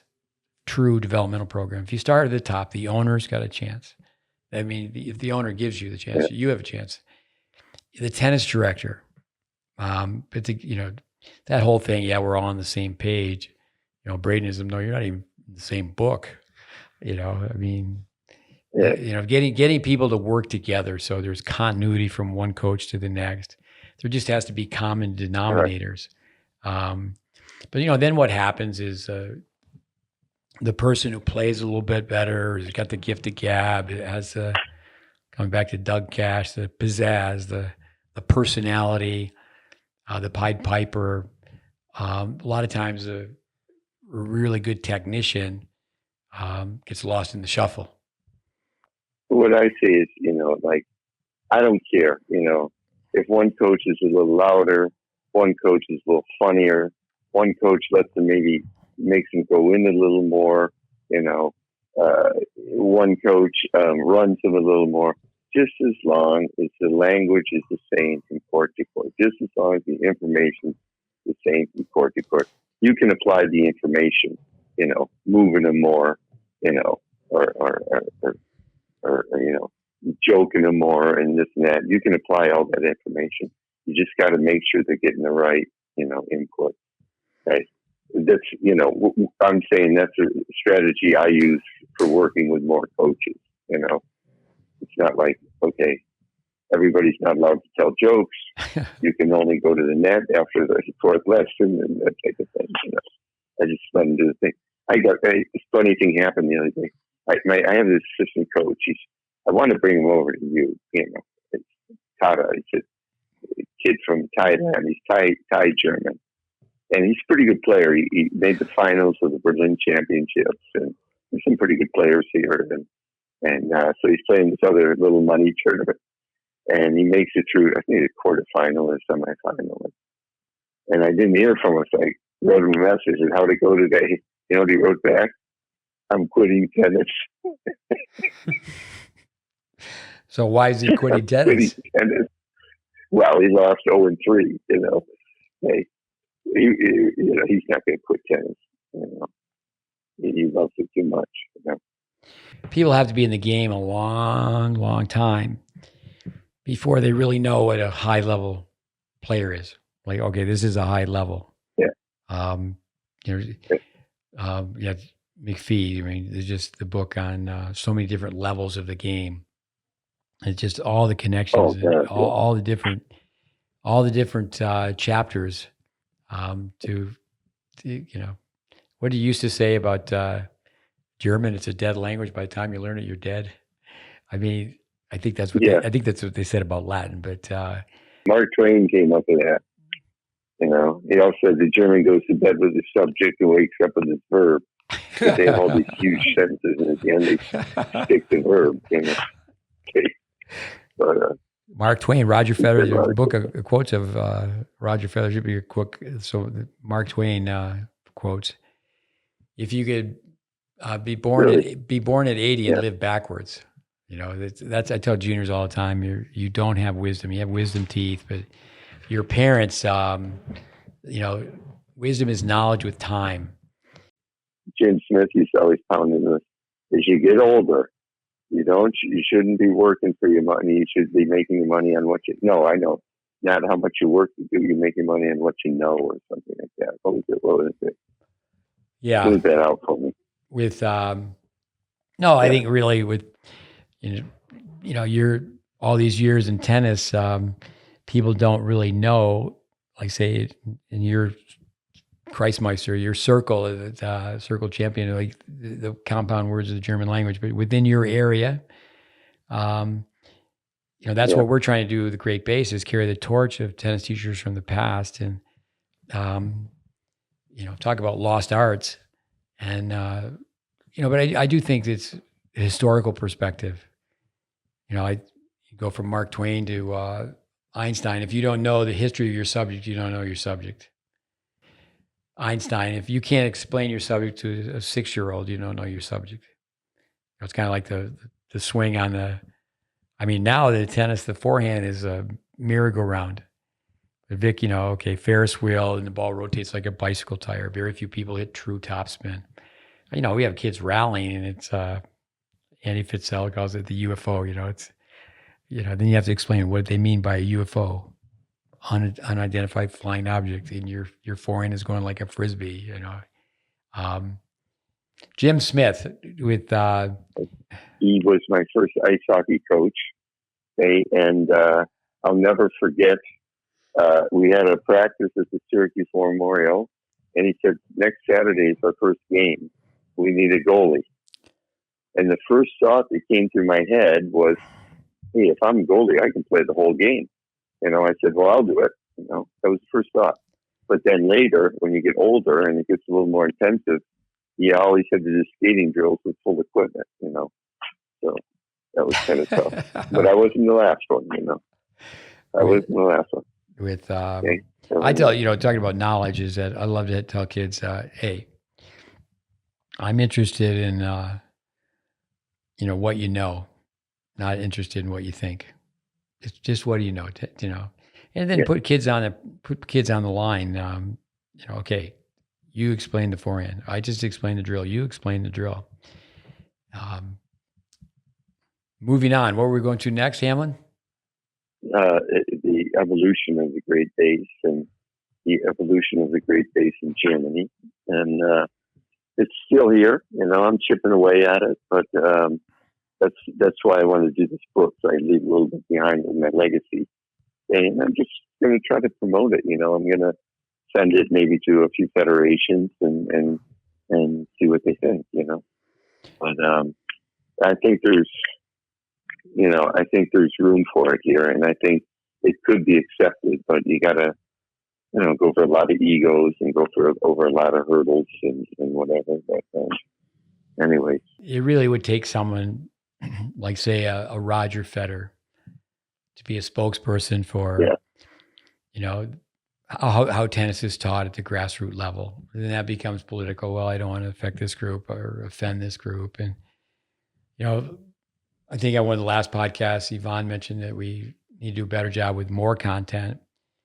And I said, well, you know, better content. But I was even thinking about is that the way it works right now is you need constant content. Coach that we know And, coach that we've known for 20 years is here today with his daughter, and he was just saying, you need to capture what you're doing here. And he said, okay, why don't you just show an explanation for 1 minute and then fast time it where you're okay to just see what people are doing, and but we need to change up what we're doing. It's fun. I think that we're working our craft and we're helping a small group out. Actually, a line I use all the time is good is the enemy of great. And Dave Fish told me that many, many years ago, a former coach at Harvard, is we need to do a better job reaching people with there's like, do you get it? Like you were just saying, grips and circular swings. That would go so far. We asked Richard Hernandez, longtime friend, former student, is that we asked him what would one thing to be that would help Tennis Canada, and he said people understanding grips. So yeah, Richard, he still coaches some, but he has a court resurfacing company. But yeah, he's with his wife and daughter. She's recently got married up in Toronto. You're a hockey guy. You put a hockey stick on the ice. You put the blade on the ice. The bottom hand is an Eastern forehand grip. The top hand is a continental grip. So right away, okay, that's everybody's hanging on the racket, the hockey stick, pretty much the same basic way. People are going to line up to shoot a basketball, same basic way. It's amazing. How does the line go? Coming back to Mark Twain, I forgot what I was going to say, but this sounds like something out of his thought process. As a child, you're at the mercy of your impulses, and as an adult, you're a slave to your habits. And just the way a kid picks a racket up, and then you see them, and someone like yourself, people don't realize. Again, people making decisions. Coming back to Cash and Hale, a lot of times the people that are making decisions on where's the game going, they haven't really been in the trenches. They haven't been coaching. They find a way to, and I don't say this just in a negative way, but they find a way to be part of the game. And people, we need administrators, we need business people, but then it comes down to, are you the old line, go back to an intern, Fergus O'Rourke. Are you a parasite or are you a producer? And I think many people live off the game. And I do think many times in tennis, people are working very hard. I don't want to downplay it. We say it all the time, but is your program service-based or is it education-based? And a lot of times, juniors are the kids love it. The parents don't know any better. They're just playing move up, move down. Let's play some points. Winner moves up, loser moves down. And their parents are paying a lot of money. Parents paying a lot of money for it. A year goes by, 2 years go by, 3 years goes by, and the kids are stuck in the mud. They don't really play better. But with your background, you can, the expression, see it in a New York minute. It doesn't take a minute. It just takes people swinging at one ball. Yvonne, baby, why don't you go through your wrap-up session here, then we can add some more. Yeah, it's like I'm dozing off here a little bit. You're doing great, Bo. What are you? Oh, it's great. What time you got to get up? Yeah, like I said, iron and steel. Iron sharpening iron. So this guy goes to the doctor and he says, "Hey, listen, my wife's having problems hearing. Can I bring her in for an appointment?" And ear, nose, and throat doctor. And the guy goes, "Yeah, that'll be no problem. I can get an appointment for her." He says, "Yeah, I think she's really hard of hearing." So the doctor says, "But there is a preliminary test you can give her at home, And he goes, "Oh yeah, what's that?" He goes, "Go way behind her and just yell something out and see if she reacts, So the guy gets about 8 meters behind his wife and he goes, "Hey, honey, what's for dinner tonight?" He doesn't hear anything. So he moves up. He's only 4 meters behind her. He says, "Honey, what are we going to have for dinner?" He doesn't get a reaction. Goes up to her. He's 2 meters away. He says, "What's cooking tonight?" No reaction. He stands right next to her and he says, "Honey, what are we having for dinner tonight?" And she says, "I already told you 4 times. We're having chicken."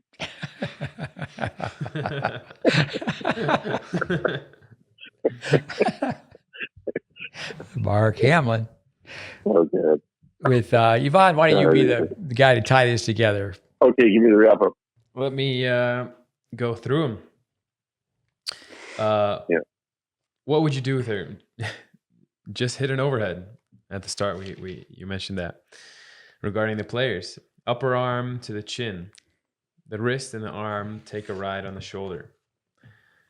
I play doubles to sharpen my singles, from Patrick McEnroe. Match John McEnroe. John McEnroe. Excuse me, John McEnroe. Yeah. We're picking on our guy from the shoulder. From the shoulder. Yeah, pick on me. Criticize. Match the angle of the falling ball on a low volley. Hit one serve and poke a volley. Yeah. We see wonders. How much athletic ability will you build up before you lose it? If you play doubles the right way, you only have to cover 15 feet. 40 is the new 30. Snap the lower arm, and that's 60% of the power on the serve. I mean, if you get into the 180 degrees, when you're taking your racket back and your elbows bending to the back fence and it goes all the way to the front fence, then you're in the 180 degrees. Okay, I picked up on that really when I was with that girl Daria was Vic. He really explained it to me. Okay, and then that lower arm just really takes off. And he said it's 60% of power, and that's why these people are hitting faster serves, because their tosses are further in front. And they get into the 180 degrees or 160 or whatever. And that's why you're seeing the speeds that they're serving at today. Okay, go. Yep. Keep going. You should give this guy a raise, Smitty. What? He's already working for 20 cents an hour. Come on. Right. If you're wearing a helmet, that means something bad could happen.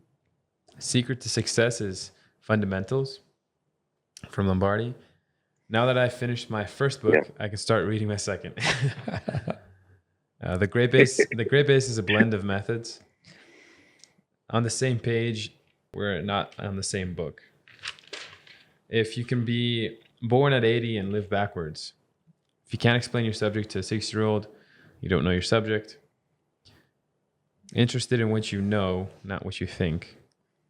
As a child, you're at the mercy of your impulses. As an adult, you're a slave to your habits. Parasites versus producers, service-based versus education-based. No, thanks, Yvonne. Well, I mean, with the podcast, I'd like to thank the listeners for hanging in there. We like to tell people, okay, there's definitely some golden nuggets within the book. I got one question for you we could end up on, is that in Vic Braden's book, the first one, Tennis for the Future, came out in 1977, and it was looked upon as being revolutionary. And I mentioned this several times. It's someone that we spent a lot of time with, Dave Secker at NC State, says, they should just change the photos. That's all they have to do. And back in the day, it was revolutionary to close the racket face on the forehand. And back in the day, it was wrong. Yeah. I mean, people really, the forehand, a continental grip, and in the backswing, shake hands, follow through, shake hands, penny on edge in the backswing, penny on edge throughout, penny on edge in the follow through. And that's a 180 degree swing on a 20 degree court. I do think that, all your years with Vandermeer, he's a master of group dynamics and corrective measures. And you could take, we always say, take the scientifically based instruction from Braden and use progressions from Vandermeer. But what do you think is lost still? What do people need to do? Go back to that book?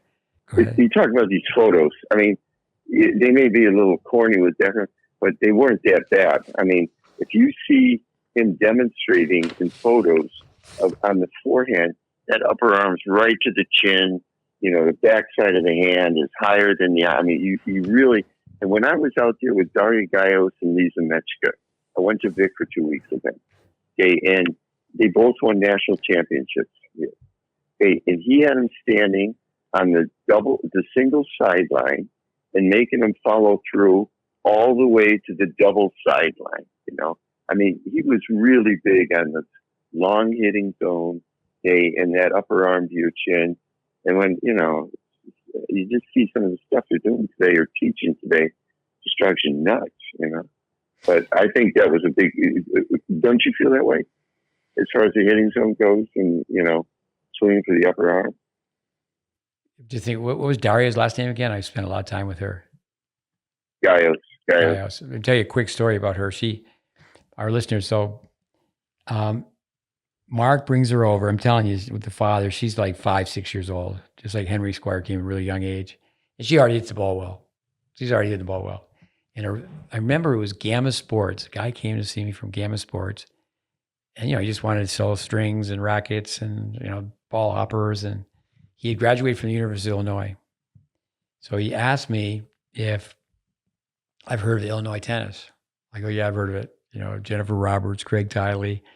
Tiley, Roberts was 2 years, and Tiley, she was there first, and because of her position as a women's coach, and Tiley goes in 7 years. So, I meet with this young guy and talk to him. Next thing I know is I get the president of Gamma. That's what we're talking about. Things that, okay, this is a possibility. This thing might work. The guy who's the CEO of Gamma, he comes to meet with me. And I said, and I think if you still went through their catalog, you would see they have a starter's kit.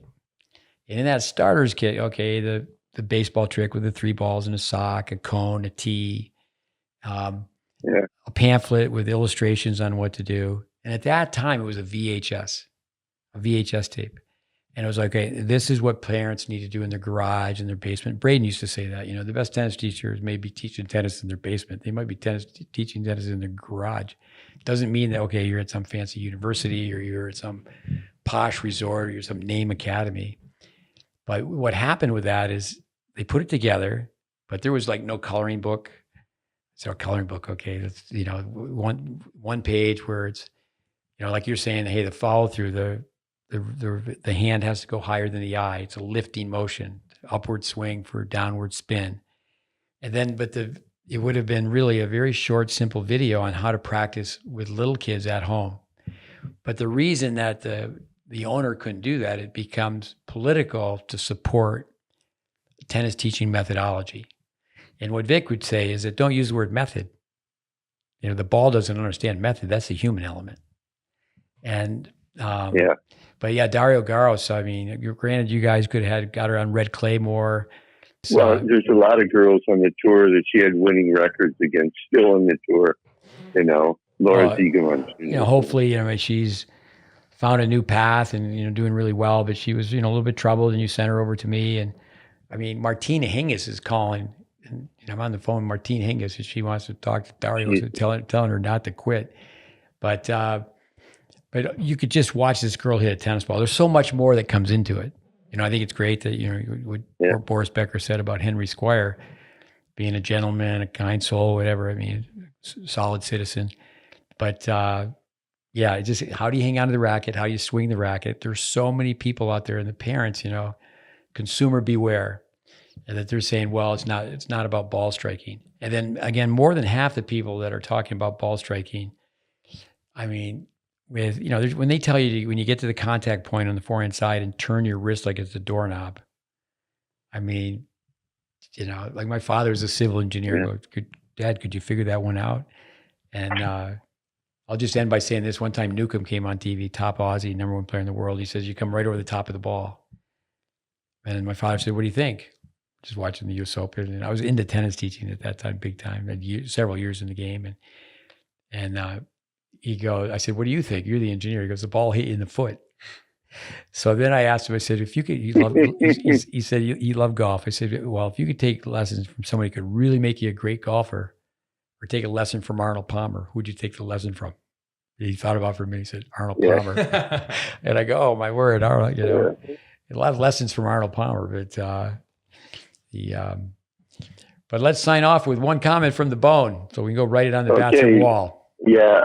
Hey, listen, Steve, and all your listeners, and Yvonne, just keep chipping away, man. You guys are doing a job on it's growing, and keep the faith and carry the torch and stay on the path. And we'll hopefully we'll come out of this thing smelling like a rose. You brought me to Germany many times. We need to come back. I need to come back and have some fun with the bone. Yeah, I gotta get there. Send me Perlman's number. Perlman, I'll send you the Pearl's number. He's at TCU now, and they're the Horned Frogs. And I sent him a note. I said, "Pearl, you're a toad. You're no Horned Frog. You're a toad." But I'll do that. I'm gonna have Malta give him a call. Yeah, have Malta give him a call and just say hi to him for me. Yeah. Perlman, you gotta love They're right Perlman. in You the gotta same love neighborhood. Perlman. I have a really funny trick I'm gonna do with the guy, but I can't put it on your podcast. Okay. Ich brauche Schlaf. How's my German? Okay, ich auch Schlaf. Ich bin hundemüde. I remember you were translating for me one time, and you said Wechseldein grip, and I said I didn't say anything about changing the grip. All the places I've taught where I had a translator, Germany's the only place where I can understand a little bit. But Bone, you're the best. It's always great to connect with the Bone. Bone, yeah, get some sleep. All the best to you and your family. Adios. Okay. See ya. Thanks. Bye-bye. Another podcast in the books, and I hope there's some golden nuggets. What do you think, Yvonne? Why don't you tell us? Are there a few golden nuggets? Yeah, for sure. Of course. Yeah. Yeah. It's always great to hear the same information, but from a different perspective. Yeah, and really with Mark Hamlin go to the Berlin Open, people would laugh at me and to say, he could help out so many people that he watches play. Grip, swing, body,